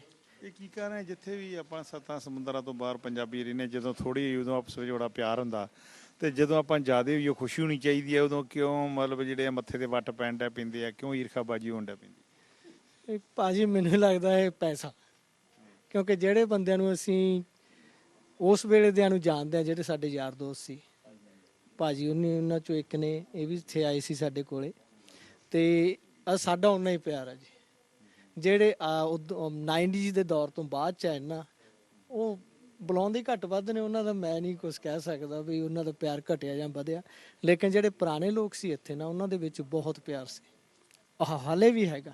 ਔਰ ਭਾਜੀ ਇੱਥੇ ਜਿਸ ਤਰ੍ਹਾਂ ਕਿ ਆਪ ਨੂੰ ਪਤਾ ਪੰਜਾਬ ਦੇ ਵਿੱਚ ਆਏ ਸੁਣਦੇ ਜੇ ਕੋਈ ਡਰੱਗ ਨਾਲ ਮਰ ਗਿਆ, ਕੋਈ ਖੁਦਕੁਸ਼ੀ ਕਰਕੇ ਮਰ ਗਿਆ, ਇੱਥੇ ਕਿੱਦਾਂ ਨੌਜਵਾਨਾਂ ਦੀ ਸਥਿਤੀ ਜਿਹੜੀ ਹੈ ਨਸ਼ੇ ਪਾਣੀ ਤੋਂ ਇੱਥੇ ਬਚੇ ਆ? ਬਾਜੀ ਮੈਂ ਤੁਹਾਨੂੰ ਅਰਲੀ 80s ਦੀ ਗੱਲ ਦੱਸਦਾ, ਐਲਏ ਦੀ। ਆਪਾਂ ਹੁਣ ਅੱਜ ਦੇ ਦਿਨਾਂ ਦੀ ਪੰਜਾਬ ਦੀ ਗੱਲ ਕਰਦੇ ਹਾਂ। ਅਰਲੀ 80 ਦੇ ਵਿੱਚ ਇੱਥੇ ਵੀ ਨਸ਼ਾ ਬਹੁਤ ਸੀ। ਕੋਈ ਤੁਹਾਨੂੰ ਧੱਕੇ ਨਾਲ ਲਿਆ ਕੇ ਮੂੰਹ 'ਚ ਨਹੀਂ ਨਸ਼ਾ ਪਾਉਂਦਾ, ਕੋਈ ਤੁਹਾਡੀ ਵੀ ਐਫਰਟ ਹੁੰਦੀ ਆ, ਕੁਛ ਉਹਨਾਂ ਦੀ ਇਨਫੋਰਸਮੈਂਟ ਹੁੰਦੀ ਆ ਤੁਹਾਨੂੰ ਨਸ਼ੇ ਖਿਲਾਉਣ ਨੂੰ, ਕਿ ਉਹਨਾਂ ਨੇ ਤਾਂ ਆਪਦਾ ਵੇਚਣਾ। ਮੈਨੂੰ ਇੱਥੇ ਮੈਂ ਛੋਟਾ ਜਿਹਾ ਹੁੰਦਾ ਆਇਆ ਸੀ, ਨਾ ਮਾਂ ਸੀ ਕੋਲ ਨਾ ਪਿਓ ਸੀ, ਅਸੀਂ ਕੁਛ ਵੀ ਕਰ ਸਕਦੇ ਸੀ ਇੱਥੇ, ਨਸ਼ੇ ਵੀ ਖਾ ਸਕਦੇ ਸੀ, ਸ਼ਰਾਬਾਂ ਵੀ ਪੀ ਸਕਦੇ ਸੀ।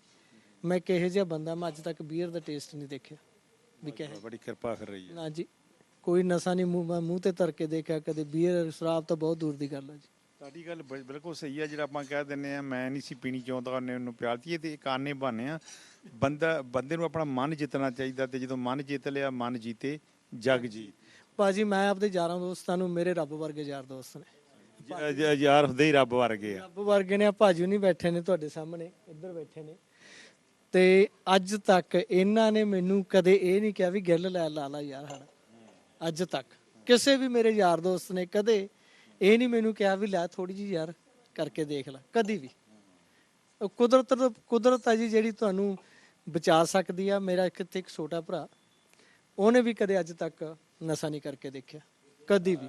ਜਿਸ ਤਰ੍ਹਾਂ ਤੁਸੀਂ ਗੱਲ ਕੀਤੀ ਹੈ ਕਿ ਪਿਆਰੇ ਦਰਸ਼ਕੋ, ਇਹ ਇੱਕ ਮਾੜੀ ਆਦਤ ਆ, ਜਿੰਨੀ ਵਧਾਈ ਚਲੀਏ ਵੱਧਦੀ ਜਾਂਦੀ ਆ। ਜਿਸ ਤਰ੍ਹਾਂ ਦਾਰੂ ਜਿਹੜੇ ਜ਼ਿਆਦਾ ਪੀਣ ਵਾਲੇ, ਉਹਨਾਂ ਦੇ ਅੰਦਰ ਘਰ ਕਰ ਜਾਂਦੀ ਆ। ਅਸਲੀ ਜਿਹੜਾ ਨਸ਼ਾ ਹੈ ਉਹ ਹੈ ਰੋਟੀ ਦਾ ਤੇ ਰੱਬ ਦੇ ਨਾਮ ਦਾ। ਜਿਹੜੇ ਪ੍ਰਭੂ ਦਾ ਸਿਮਰਨ ਕਰਦੇ ਆ, ਪਿਆਰੇ ਦਰਸ਼ਕੋ ਤੁਸੀਂ ਮੇਰੇ ਨਾਲੋਂ ਜ਼ਿਆਦਾ ਸਿਆਣੇ, ਕੋਈ ਜ਼ਰੂਰੀ ਨਹੀਂ ਮੈਕ ਫੜ ਕੇ ਜਿਹੜਾ ਬੋਲਣ ਡਿਆ ਬੜਾ ਸਿਆਣਾ ਹੋਵੇ। ਔਰ ਜਿਹੜਾ ਰੂਹ ਦੀ ਖੁਰਾਕ ਆ ਗੁਰੂ ਪਿਆਰਿਓ, ਉਹ ਹੈ ਸ਼ਬਦ ਗੁਰੂ ਦੀ ਬਾਣੀ। ਤੇ ਜਿਹੜੀ ਆਪਣੇ ਪੇਟ ਦੀ ਖੁਰਾਕ ਹੈ ਉਹ ਤਾਂ ਤੁਹਾਨੂੰ ਪਤਾ ਰੋਟੀ ਰੋਜੀ ਹੈ। ਇੱਕ ਗੱਲ ਸੱਚ ਹੈ, ਮੈਂ 100% ਵਾਅਦੇ ਨਾਲ ਕਹਿਣਾ ਕਿ ਜਿਹੜੇ ਸਿਮਰਨ ਦੇ ਨਾਲ ਜੁੜ ਜਾਂਦੇ ਆ, ਉਹਨਾਂ ਦੀ ਸਥਿਤੀ ਹੋ ਜਾਂਦੀ ਹਰ ਜਨ ਦੋਨੋਂ ਇੱਕ ਹੈ। ਬੇਬੇ ਵਿਚਾਰ ਕਿਛ ਨਾ ਹੈ, ਜਲ ਤੇ ਉਪਜ ਤਰਾਂਗੇ ਉਹ ਜਾਲੇ ਵਿਖੇ ਸਮਾਏ। ਉਹਨਾਂ ਨੂੰ ਫਿਰ ਰੋਟੀ ਪਾਣੀ ਦੀ ਘੱਟ ਭੁੱਖ ਲੱਗਦੀ ਆ। ਪਿਆਰੇ ਦਰਸ਼ਕੋ, ਮੈਂ ਉਹਨਾਂ ਦੀ ਗੱਲ ਕਰਦਾ ਜਿਹੜੇ ਜੁੜੇ ਆ। ਉਹਨਾਂ ਨੂੰ ਫਿਰ ਕਾਹਦੀ ਭੁੱਖ ਲੱਗਦੀ ਆ? ਨਾਮ ਦੀ ਖੁਮਾਰੀ। ਨਾਮ ਦੀ ਖੁਮਾਰੀ ਦੀ ਗੁਰੂ ਪਿਆਰੋ, ਜਦੋਂ ਨਾਮ ਦੀ ਖੁਮਾਰੀ ਚੜ੍ਹ ਜਾਵੇ, ਨਾਮ ਖੁਮਾਰੀ ਨਾਨਕਾ ਚੜ੍ਹੀ ਰਹੇ ਦਿਨ ਰਾਤ, ਫਿਰ ਉਹਨਾਂ ਨੂੰ ਜਿਹੜੀ ਆ ਭੁੱਖ ਆ ਰੋਟੀ ਪਾਣੀ ਦੀ ਘੱਟ ਲੱਗਦੀ ਆ। ਉਹ ਫਿਰ ਸਿਮਰਨ ਦੇ ਵਿੱਚ ਜੁੜੇ ਰਹਿੰਦੇ ਆ। ਕਈ ਬੰਦੇ ਜਿਹੜੇ ਆ ਉਹ ਖਾਣ ਵਾਸਤੇ ਜੀਂਦੇ ਆ, ਕਈ ਜੀਣ ਲਈ ਖਾਂਦੇ ਆ। ਸੋ ਤੁਸੀਂ ਸਿਆਣੇ ਜੇ, ਜਿਸ ਤਰ੍ਹਾਂ ਤੁਸੀਂ ਦੱਸਿਆ ਕਿ ਅਸਲੀ ਨਸ਼ਾ ਜਿਹੜਾ ਰੋਟੀ ਦਾ ਨਸ਼ਾ ਵਾ, ਵੇਖ ਲਓ ਆਪਾਂ ਜਦੋਂ ਕਦੇ ਥੱਕੇ ਹੋਈਏ ਰੋਟੀ ਖਾ ਲਈ ਆਪਾਂ ਨੂੰ ਨੀਂਦ ਆ ਜਾਂਦੀ ਆ। ਆ ਦੂਜੇ ਨਸ਼ੇ ਤੇ ਨਸ਼ਾ ਤੇ ਸਿਆਣੇ ਕਹਿੰਦੇ ਚਾਹ ਦਾ ਵੀ ਨਸ਼ਾ ਵਾ, ਜਿੱਥੇ ਬਾਡੀ ਨੂੰ ਲਾ ਲਓ। ਕਿਉਂ ਨਹੀਂ ਆਪਾਂ ਚੰਗੇ ਬੰਦੇ ਲਾਉਂਦੇ? ਭਾਜੀ ਇਹ ਕੁਦਰਤ ਹੀ ਆ ਜਿਹੜੀ ਤੁਹਾਨੂੰ ਬਚਾ ਸਕਦੀ ਆ, ਬੰਦਾ ਕੋਈ ਇਹ ਤੇ ਹਾਮੀ ਨਹੀਂ ਕਰ ਸਕਦਾ। ਮਾਲਕ ਚਾਹੇ ਤਾਂ ਸਾਰਿਆਂ ਪਾਸੋਂ ਤੋਂ ਰੋਕ ਕੇ ਰੱਖ ਸਕਦਾ, ਕਿਉਂਕਿ ਇੱਥੇ ਇਹੋ ਜਿਹੇ ਮੁਲਕਾਂ 'ਚ ਆ ਕੇ ਤੁਸੀਂ ਇੰਨਾ ਹਾਰਡ ਵਰਕ ਕਰਕੇ ਮੁੜ ਕੇ ਸ਼ਰਾਬਾਂ ਪੀਣੀਆਂ ਨੇ ਜਾਂ ਨਸ਼ੇ ਖਾਣੇ ਨੇ।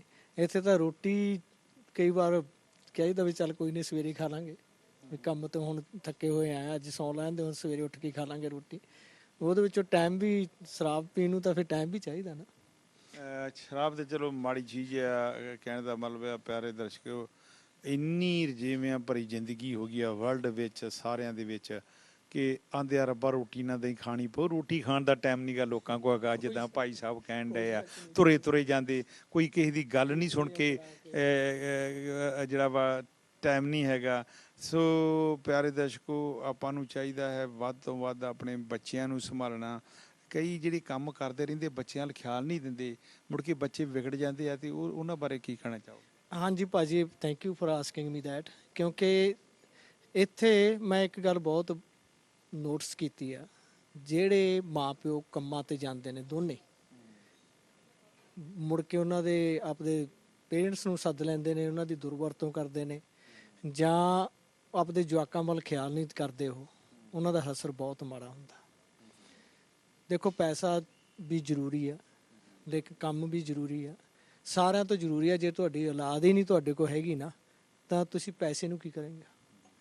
ਔਲਾਦ ਨੂੰ ਸਾਂਭੋ, ਦੋਹਾਂ 'ਚੋਂ ਇੱਕ ਬੰਦਾ ਕੰਮ ਕਰ ਲਓ। ਜੇ ਦੋਹਾਂ ਨੇ ਵੀ ਕਰਨਾ, ਮਾਂ ਪਿਓ ਆਏ ਨੇ, ਜੇ ਉਹਨਾਂ ਨੂੰ ਸੱਦਿਆ ਤੇ ਉਹਨਾਂ ਨੂੰ ਮਾਂ ਪਿਓ ਵਾਂਗ ਰੱਖੋ। ਬਹੁਤੀ ਇੱਥੇ ਇਹ ਕੰਪਲੇਂਟ ਉਹਦੀ ਆ ਬੱਚਿਆਂ ਦੀ ਕਿ ਮਾਂ ਪਿਓ ਕੰਮ ਤੇ ਜਾਂਦੇ ਆ ਜਾਂਦੇ ਆ, ਉਹ ਸਾਡੇ ਨਾਲ ਕੋਈ ਜਿਹੜੀ ਆ ਦਿਲ ਦੀ ਗੱਲ ਨਹੀਂ ਕਰਦੇ। ਉਹ ਪੁੱਛਦੇ ਨਹੀਂ ਕਿ ਬੇਟਾ ਅੱਜ ਸਕੂਲੇ ਕੀ ਪੜ੍ਹਿਆ ਵਾ, ਕੀ ਤੂੰ ਛੁੱਟੀਆਂ ਜਾਣਾ, ਤੂੰ ਹੋਲੀਡੇ ਜਾਣਾ। ਇਹ ਇੱਕ ਕਿਸਮ ਦਾ ਘਰ 'ਚ ਹੁੰਦੇ ਹੋਇਆਂ ਵੀ ਨਹੀਂ ਉਹ ਹੁੰਦੇ। ਇੰਨੀ ਜ਼ਿਆਦਾ ਜਿਹੜੀ ਆ ਦੁਨੀਆ ਬਿਜੀ ਹੋ ਗਈ ਆ। ਆਪਾਂ ਕਹਿੰਦੇ ਨੇ ਬੱਚੇ ਸਾਡੇ ਆਉਣ ਵਾਲੇ ਸਰਮਾਇਆ, ਜੇ ਉਹ ਸਰਮਾਇਆ ਤੇ ਉਹਨਾਂ ਨਾਲ ਖਿਆਲ ਕਿੰਨੇ ਰੱਖਣਾ ਵਾ? ਖਿਆਲ ਆਣ ਕੇ ਜਿੱਦਾਂ ਪੰਜਾਬੀ ਦੀ ਕਹਾਵਤ ਹੈ, ਗੁਆਂਢੀਆਂ ਨੇ ਰੱਖਣਾ। ਕਿਉਂ ਨਹੀਂ ਅਸੀਂ ਬੱਚਿਆਂ ਦਾ ਖਿਆਲ ਰੱਖਦੇ? ਐਬਸੋਲੂਟਲੀ ਜੀ। ਜੇ ਤੁਸੀਂ ਜਵਾਕਾਂ ਦਾ ਹੁਣ ਨਹੀਂ ਖਿਆਲ ਰੱਖਦੇ, ਜਦੋਂ ਤੁਸੀਂ ਤੁਹਾਨੂੰ ਪੁੱਛਦੇ ਨੇ ਵੀ ਡੈਡ ਆ ਮੈਂ ਅੱਜ ਆਹ ਕਰਕੇ ਆਇਆ, ਇਹਦਾ ਤੁਹਾਨੂੰ ਮੈਥ ਦਾ, ਕਈ ਵਾਰ ਮੇਰੇ ਬੱਚੇ ਮੈਨੂੰ ਪੁੱਛ ਲੈਂਦੇ ਸੀ ਤੇ ਉਹਨਾਂ ਨੂੰ ਜੇ ਮੈਨੂੰ ਆਉਂਦਾ ਤਾਂ ਮੈਂ ਦੱਸ ਦੇਣਾ, ਆਪਾਂ ਉਹਨਾਂ ਨੂੰ ਕਹਿਣਾ ਵੀ ਆਪਾਂ ਕਿਸੇ ਹੋਰ ਨੂੰ ਪੜ੍ਹੇ ਲਿਖੇ ਨੂੰ ਪੁੱਛ ਲੈਂਦੇ ਆ। ਤੇ ਮੇਰੀ ਮਿਸਿਸ ਨੇ ਕਦੇ ਇੱਕ ਦਿਨ ਵੀ ਕੰਮ ਨਹੀਂ ਕੀਤਾ ਇੱਥੇ ਆ ਕੇ। ਮੈਨੂੰ ਉਹਦੀ ਇਹੀ ਡਿਊਟੀ ਆ ਵੀ ਤਾਂ ਬੱਚੇ ਸਕੂਲੋਂ ਚੱਕਣੇ ਨੇ, ਬੱਚਿਆਂ ਨਾਲ ਹੀ ਰਹਿਣਾ। ਤੇ ਭਾਜੀ ਵੀ ਕੰਮ ਜਿਹੜਾ ਤੁਸੀਂ ਬੱਚਿਆਂ ਵੱਲ, ਤੁਸੀਂ ਜਦੋਂ ਤੁਸੀਂ ਬੱਚੇ ਹੀ ਗਵਾ ਲਏ, ਤੁਸੀਂ ਇੱਥੇ ਆਏ ਕੀ ਕਰਨੋ? ਤੁਸੀਂ ਕੁਝ ਵੀ ਨਹੀਂ ਸੰਭਿਆ। ਜਿਹੜੇ ਇੱਥੇ ਬਹੁਤ, ਮੈਂ ਵੀ ਦੇਖਦਾ ਬੱਚਿਆਂ ਦੀਆਂ ਬਹੁਤਾਂ ਦੀਆਂ ਕੰਪਲੇਂਟਾਂ ਹੁੰਦੀਆਂ ਨੇ। ਉਹ ਕਹਿੰਦੇ ਜਦੋਂ ਅਸੀਂ ਮਾਂ ਨੂੰ ਪੁੱਛਦੇ ਹਾਂ, ਉਹ ਕਹਿੰਦੇ ਆ ਚੁੱਪ ਕਰਕੇ ਪੈ ਜਾ, ਮੈਂ ਸਵੇਰੇ ਕੰਮ ਤੇ ਜਾਣਾ। ਜਿਸ ਤਰ੍ਹਾਂ ਭਾਜੀ ਉਹਨਾਂ ਨੇ ਕਿਹਾ ਵਾ, ਪਿਆਰੇ ਦਰਸ਼ਕੋ, ਇੱਕ ਚੰਗੀ ਜਦੋਂ ਆਪਾਂ ਕੋਈ ਖਾਨਦਾਨੀ ਵੇਖਦੇ ਆ, ਚੰਗੀ ਪਿੱਛੇ ਜਦੋਂ ਰਿਸ਼ਤੇ ਹੁੰਦੇ ਸੀ ਪਹਿਲਾਂ ਖਾਨਦਾਨੀਆਂ ਵੇਖਦੇ ਹੁੰਦੇ ਤੇ ਨਾਨਕੇ ਕਿੱਥੇ ਆ ਤੇ ਦਾਦੇ ਕਿੱਥੇ ਆ। ਚੰਗੀ ਖਾਨਦਾਨੀ ਹੋਏ ਤੇ ਪਰਿਵਾਰ ਦੇ ਵਿੱਚ ਬੜਾ ਉਹਦਾ ਬਹਿਣ ਉੱਠਣ ਦਾ ਅਸਰ ਹੈ। ਇਹ ਕੋਈ ਜ਼ਰੂਰੀ ਨਹੀਂ ਕਿ ਪੜ੍ਹੀ ਧੀ ਜਾਂ ਪੜ੍ਹੇ ਬੇਟੇ ਨੇ ਕੰਮ ਹੀ ਕਰਨਾ ਵਾ।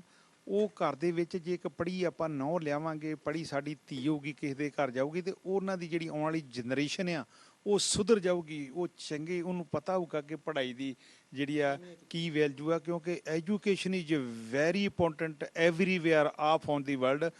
ਔਰ ਇਹ ਕਹਿੰਦੇ ਆ ਕਿ ਬਜ਼ੁਰਗ ਕਹਿ ਦਿੰਦੇ ਆ ਕਿ ਪੁੱਤ ਜ਼ਮੀਨ 'ਤੇ ਵੰਡੀ ਜਾ ਸਕਦੀ ਆ, ਪੁੱਤਾਂ ਦੇ ਵਿੱਚ ਜਿਹੜੀ ਆ ਪੜ੍ਹਾਈ ਆ ਤੀਜੀ ਆਖਿਆ, ਇਹਨੂੰ ਕੋਈ ਵੰਡ ਨਹੀਂ ਸਕਦਾ। ਸੋ ਅਖੀਰ ਦੇ ਵਿੱਚ ਤੁਸੀਂ ਇੱਕ ਅੱਧੇ ਮਿੰਟ ਦੇ ਵਿੱਚ ਕੀ ਮੈਸੇਜ ਦੇਣਾ ਚਾਹੋਗੇ? ਭਾਜੀ ਮੈਸੇਜ ਮੈਂ ਕਹਿਣਾ, ਮੈਂ ਸਿੱਖ ਚੈਨਲ ਹੈ ਜਿਹੜਾ ਤੁਹਾਡਾ ਨਾ, ਇਹਦਾ ਬਹੁਤ ਵੱਡਾ ਫੈਨ ਆ, ਮੈਨੂੰ ਬਹੁਤ ਚਿਰ ਤੋਂ ਫੋਲੋ ਕਰਦਾ ਰਿਹਾ। ਥੈਂਕ ਯੂ ਸੋ ਮੱਚ ਜਿਹੜਾ ਕਿ ਤੁਸੀਂ ਕੰਮ ਕਰ ਰਹੇ ਹੋ। Please keep up to good work and welcome to USA।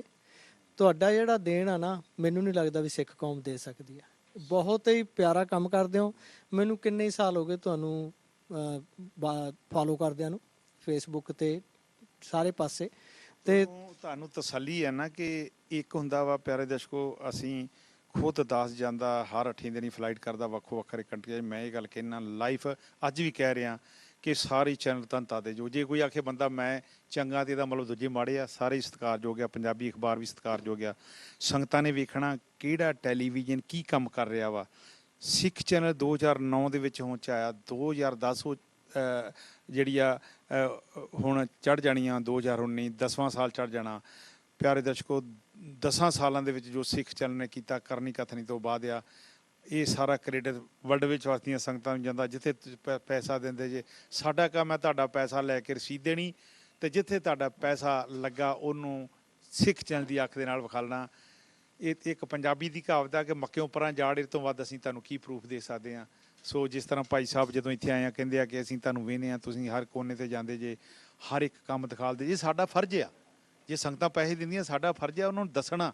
ਔਰ ਮੈਂ ਸੰਗਤਾਂ ਨੂੰ ਵੀ ਬੇਨਤੀ ਕਰਦਾ ਕਿ ਜਿਹੜਾ ਤੁਹਾਨੂੰ ਰਸੀਦ ਨਹੀਂ ਦਿੰਦਾ ਕਿਸੇ ਵੀ ਕੰਮ ਦਾ, ਕਿਸੇ ਵੀ ਆਵੇ, ਉਹਨੂੰ ਤੁਸੀਂ ਬਿਲਕੁਲ ਪੈਸਾ ਨਾ ਦਿਆ ਕਰੋ। ਪਿਆਰੇ ਦਰਸ਼ਕੋ, ਜੇ ਅਸੀਂ ਵੀ ਆਈਏ ਸਿੱਖ ਚੈਨਲ ਵਾਲੇ ਕਦੀ ਤੁਹਾਡੇ ਕੋਲ ਪੈਸੇ ਮੰਗੀਏ, ਸਾਨੂੰ ਬਿਲਕੁਲ ਪੈਸਾ ਨਾ ਦਿਓ। ਪੈਸਾ ਉਦੋਂ ਦਿਓ ਜਦੋਂ ਸਾਡੇ ਕੋਲ ਅਸੀਂ ਤੁਹਾਨੂੰ ਰਸੀਦ ਦਈਏ। ਅਤੇ ਦੂਜੀ ਗੱਲ ਮੈਂ ਬੇਨਤੀ ਕਰਦਾ, ਸਾਨੂੰ ਪੁੱਛਿਆ ਜ਼ਰੂਰ ਕਰੋ। ਜਿਹਨੂੰ ਵੀ ਤੁਸੀਂ ਪੈਸਾ ਦਿੰਦੇ ਵਰਲਡ 'ਚ, ਉਹਨੂੰ ਪੁੱਛਿਆ ਕਰੋ, ਵੀਰਾ ਸਾਡਾ ਪੈਸਾ ਕਿੱਥੇ ਲੱਗਾ।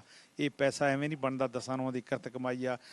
ਰੋਡਾਂ ਦੇ ਟੈਕਸ ਵੀ ਅਸੀਂ ਤਾਰਦੇ ਹਾਂ, ਘਰਾਂ ਦੀਆਂ ਕਿਸ਼ਤਾਂ ਵੀ ਭਰਦੇ ਹਾਂ, ਬੱਚਿਆਂ ਨੂੰ ਵੀ ਪੜ੍ਹਾਉਂਦੇ ਹਾਂ, ਇੰਡੀਆ ਵੀ ਜਾਣਾ, 10 ਨੌਂ ਦੀ ਕਿਰਤ ਕਮਾਈ ਆ। ਸੋ ਗੁਰੂ ਪਿਆਰਿਓ, ਜ਼ਰੂਰ ਪੁੱਛਿਆ ਕਰੋ। ਇਹ ਦਾਸ ਦੀ ਬੇਨਤੀ ਆ। ਪ੍ਰਵਾਨ ਕਰਨ ਭਾਈ ਸਾਹਿਬ ਜੀ, ਤੁਹਾਡਾ ਧੰਨਵਾਦ। ਵਾਹਿਗੁਰੂ ਜੀ ਕਾ ਖਾਲਸਾ, ਵਾਹਿਗੁਰੂ ਜੀ ਕੀ ਫਤਿਹ। ਵਾਹਿਗੁਰੂ ਜੀ ਕਾ ਖਾਲਸਾ, ਵਾਹਿਗੁਰੂ ਜੀ ਕੀ ਫਤਿਹ। ਪਿਆਰੇ ਦਰਸ਼ਕੋ, ਸਿੱਖ ਚੈਨਲ ਦਾ ਕਾਫਲਾ ਪਹੁੰਚਿਆ ਹੈ ਕੈਲੀਫੋਰਨੀਆ, ਅਤੇ ਅਸੀਂ ਇੱਥੇ ਭਾਈ ਸਾਹਿਬ ਉਹਨਾਂ ਦੇ ਨਾਲ ਅੱਜ ਤੁਹਾਨੂੰ ਜਿਹੜੀ ਆ ਇੰਟਰੋਡਕਸ਼ਨ ਕਰਵਾਉਂਦੇ ਹਾਂ। ਭਾਈ ਸਾਹਿਬ ਜੀ, ਤੁਹਾਡਾ ਸ਼ੁਭ ਨਾਮ? ਸਰਦਾਰ ਅਮਰੀਕ ਸਿੰਘ ਜੰਮੂ।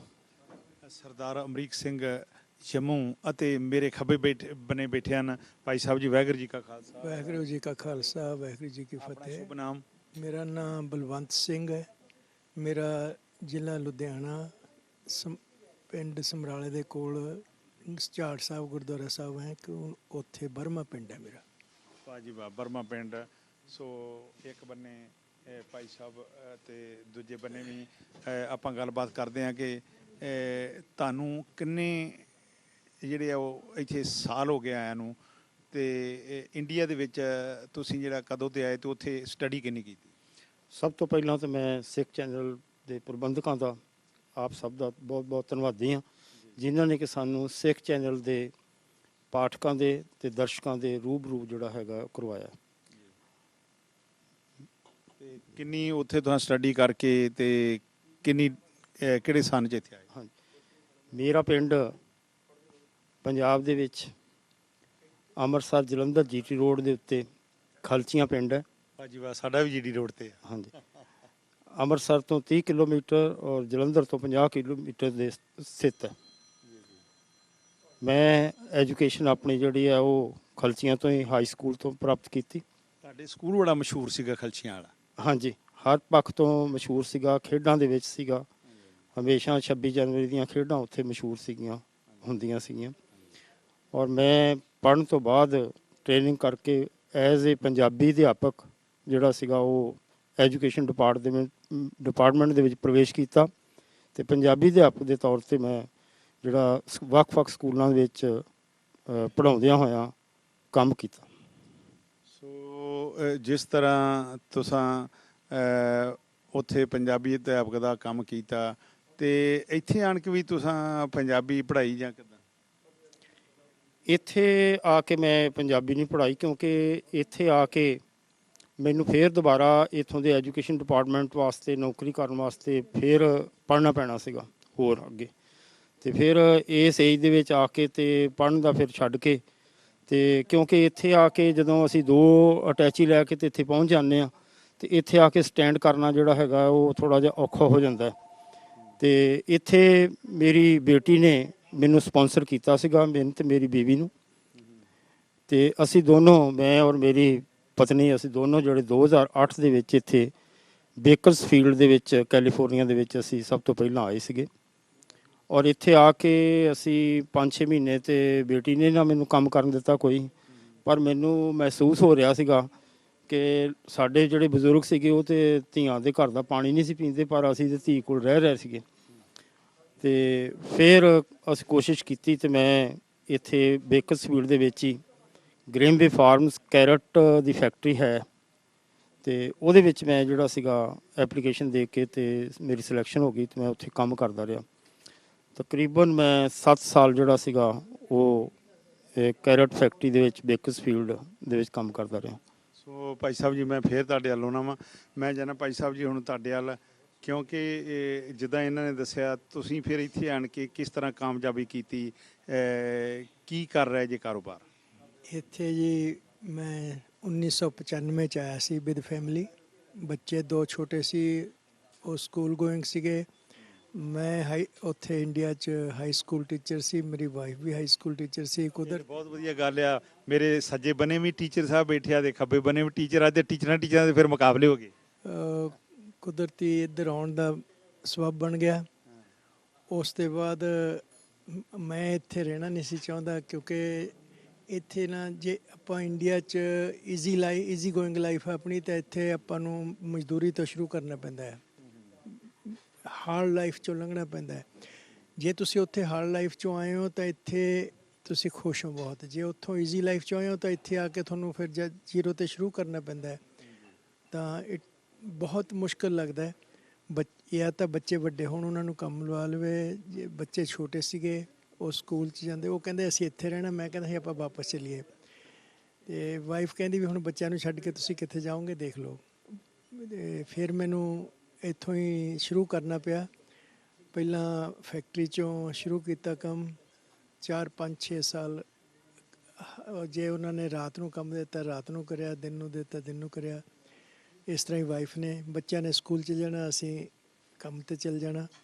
ਬਹੁਤ ਹਾਰਡ ਲਾਈਫ 'ਚੋਂ ਲੰਘ ਕੇ ਹੁਣ ਅਸੀਂ ਇੰਡੀਆ ਨਾਲੋਂ ਬਹੁਤ ਸੌਖੇ ਹਾਂ, ਬਹੁਤ ਅੱਛੇ ਹਾਂ। ਜੇ ਮੁੜ ਜਾਂਦੇ ਤਾਂ ਬਹੁਤ ਗਲਤੀ ਕਰਨੀ ਸੀ। ਤੇ ਜਿਸ ਤਰ੍ਹਾਂ ਤੁਸੀਂ ਇੰਡੀਆ ਟੀਚਰ ਦਾ ਕੰਮ ਕਰਦੇ ਸੀ, ਤੇ ਉਹ ਮੁੜ ਕੇ ਤੁਹਾਡਾ ਜਿਹੜਾ ਕੰਮ ਆ ਉੱਦਾਂ ਹੀ ਉੱਥੇ ਕੋਈ ਫਾਰਮੈਲਿਟੀਆਂ ਪੂਰੀਆਂ ਕਰਦੇ ਰਹੇ ਇੰਡੀਆ ਜਿੱਦਾਂ ਹੀ ਕੰਮ ਚੱਲਦਾ, ਕਿ ਜਾਂ ਤੁਸੀਂ ਜਿਹੜਾ ਉਹ ਉੱਥੋਂ ਅਸਤੀਫਾ ਦੇ ਦਿੱਤਾ? ਉੱਥੇ ਮੈਂ ਆਉਣ ਤੋਂ ਪਹਿਲਾਂ ਹੀ ਪ੍ਰੀ ਮੈਚੁਰ ਰਿਟਾਇਰਮੈਂਟ ਲੈ ਆਇਆ ਸੀ। ਵਾਈਫ ਨੇ ਬਾਅਦ 'ਚ ਲਈ ਹੈ। ਉਹਦੀ ਰਿਟਾਇਰਮੈਂਟ ਲੇਟ ਹੋਈ ਹੈ ਕਿਉਂਕਿ ਉਹਦੇ ਉਸ ਵੇਲੇ ਰਿਟਾਇਰਮੈਂਟ ਦੀ ਸਰਵਿਸ ਨਹੀਂ ਸੀ ਬਣਦੀ। ਉਹਨੇ ਬਾਅਦ 'ਚ ਫਿਰ ਉਹਨੇ ਆਪਣੀ ਸਰਵਿਸ ਪੂਰੀ ਕਰਕੇ ਬਾਅਦ 'ਚ ਅਪਲਾਈ ਕੀਤਾ। ਤੇ ਬੱਚੇ ਕਿੰਨੇ ਤੁਹਾਡੇ ਭਾਜੀ? ਮੇਰੇ 2 ਬੱਚੇ ਨੇ ਜੀ, ਇੱਕ ਲੜਕਾ ਇੱਕ ਲੜਕੀ ਹੈ। ਤੇ ਕੀ ਕਾਰੋਬਾਰ ਕਰ ਰਹੇ ਅੱਜ ਕੱਲ੍ਹ ਉਹ USA ਦੇ ਵਿੱਚ? ਲੜਕਾ ਮੇਰਾ ਸੌਫਟਵੇਅਰ ਇੰਜੀਨੀਅਰ ਹੈ, ਉਹ ਨੌਕਰੀ ਕਰਦਾ ਜੀ। ਉਹਦੀ ਵਾਈਫ ਵੀ ਨਰਸ ਹੈ। ਆਪੇ ਲੱਭ ਲੁੱਭ ਲਈ ਆ ਇੱਥੋਂ ਵਾਈਫ, ਕਿ ਜਾਂ ਇੱਥੇ ਦੋਹਾਂ ਪਾਸ ਸਾਡੀ ਵੀ ਹਿੰਮਤ ਹੈ, ਉਹਦੀ ਵੀ ਹਿੰਮਤ ਹੈ, ਦੋਹਾਂ ਨੇ ਕੀਤੀ ਹੈ ਕੁਛ। ਚਲੋ ਤੁਹਾਡੀ ਰਜਾਮੰਦੀ ਨਾਲ ਵਾ। ਵੇਖੋ ਪਿਆਰੇ ਦਰਸ਼ਕੋ, ਕਿ ਮਾਪੇ ਜਿਨ੍ਹਾਂ ਨੇ ਬੱਚੇ ਨੂੰ ਗਿੱਲੇ ਥਾਂ ਤੋਂ ਸੁੱਕੇ ਥਾਂ ਪਾਇਆ ਹੁੰਦਾ, ਤੁਹਾਂ ਇੱਕ ਆਮ ਸੁਣਿਆ ਕਿ ਬੱਚਿਆਂ ਦਾ ਦੁੱਖ ਮਾਂ ਹੈ ਸਹਿੰਦੀ, ਗਿੱਲੀ ਥਾਂ ਤੇ ਆਪ ਵਾ ਪੈਂਦੀ, ਪਾਉਂਦੀ ਸੁੱਕੀ ਥਾਂ ਉਹ ਦੁਨੀਆ ਵਾਲਿਓ। ਮਾਂ ਹੁੰਦੀ ਆ ਮਾਂ ਪਿਓ ਕਦੀ ਵੀ ਬੱਚੇ ਦਾ ਮਾੜਾ ਨਹੀਂ ਸੋਚਦੇ।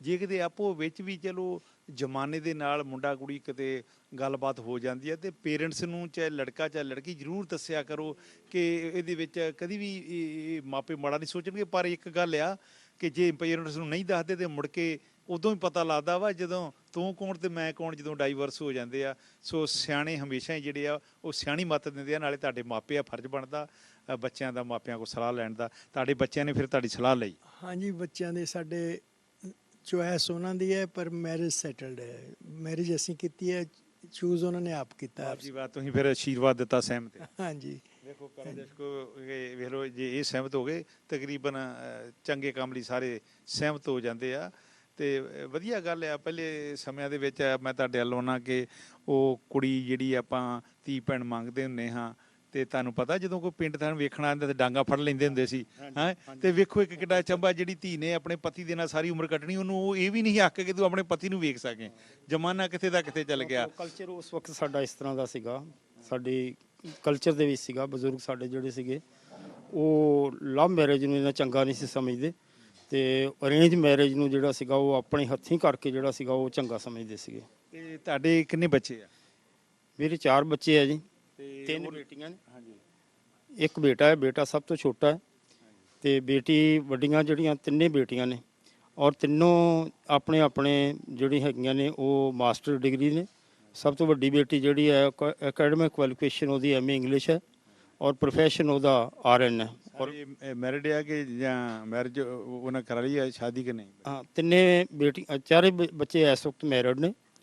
ਦੂਸਰੀ ਬੇਟੀ ਜਿਹੜੀ ਹੈ ਉਹ ਮੇਰੇ ਵਾਲਾ ਪ੍ਰੋਫੈਸ਼ਨ ਉਹਦਾ MA BEd ਹੈ ਤੇ ਉਹ ਸਰੀ ਰਹਿ ਰਹੀ ਹੈ ਇਸ ਵਕਤ ਕੈਨੇਡਾ ਦੇ ਵਿੱਚ। ਕਹਿਣ ਦਾ ਮਤਲਬ ਵੀ ਜਿਹੜੇ ਬੱਚਿਆਂ ਨੇ ਸ਼ਾਦੀ ਵੀ ਕੀਤੀ ਤੁਹਾਡੀ ਇਜਾਜ਼ਤ ਦੇ ਨਾਲ ਤੁਹਾਡੇ? ਹਾਂ, ਚਾਰੇ ਬੱਚਿਆਂ ਦੀਆਂ ਜਿਹੜੀਆਂ ਸ਼ਾਦੀਆਂ ਨੇ ਉਹ ਮੈਂ ਆਪਣੇ ਹੱਥੀਂ ਆਪ ਦੇਖ ਕੇ ਤੇ ਬੱਚਿਆਂ ਦੀ ਸਲਾਹ ਦੇ ਨਾਲ ਪਸੰਦ ਕਰਕੇ ਤੇ ਅਸੀਂ ਫਿਰ ਅਰੇਂਜ ਮੈਰਿਜ ਸਾਰੀਆਂ। ਸੋ ਪਿਆਰੇ ਦਰਸ਼ਕੋ ਵੇਖੋ, ਹਰ ਇੱਕ ਮਾਪੇ ਨੂੰ ਕਿਸੇ ਵੀ ਧਰਮ ਦਾ ਹੋਵੇ ਬੜਾ ਚਾਅ ਹੁੰਦਾ ਹੈ ਕਿ ਕਦੋਂ ਪੁੱਤ ਜਵਾਨ ਹੋਵੇ, ਉਹਨੂੰ ਪੜ੍ਹਾਈਏ ਲਿਖਾਈਏ ਤੇ ਉਹ ਕਦੋਂ ਉਹਦਾ ਵਿਆਹ ਕਰੀਏ। ਮਾਲਕ ਸਾਰੇ ਤੇ ਖੁਸ਼ੀਆਂ ਕਿਹੜੇ ਲਿਆਵੇ। ਧੀਆਂ ਵੀ ਪੁੱਤਾਂ ਵਾਂਗ ਹਨ, ਧੀਆਂ ਨਾਲ ਵੀ ਵਿਤਕਰਾ ਕਰੋ।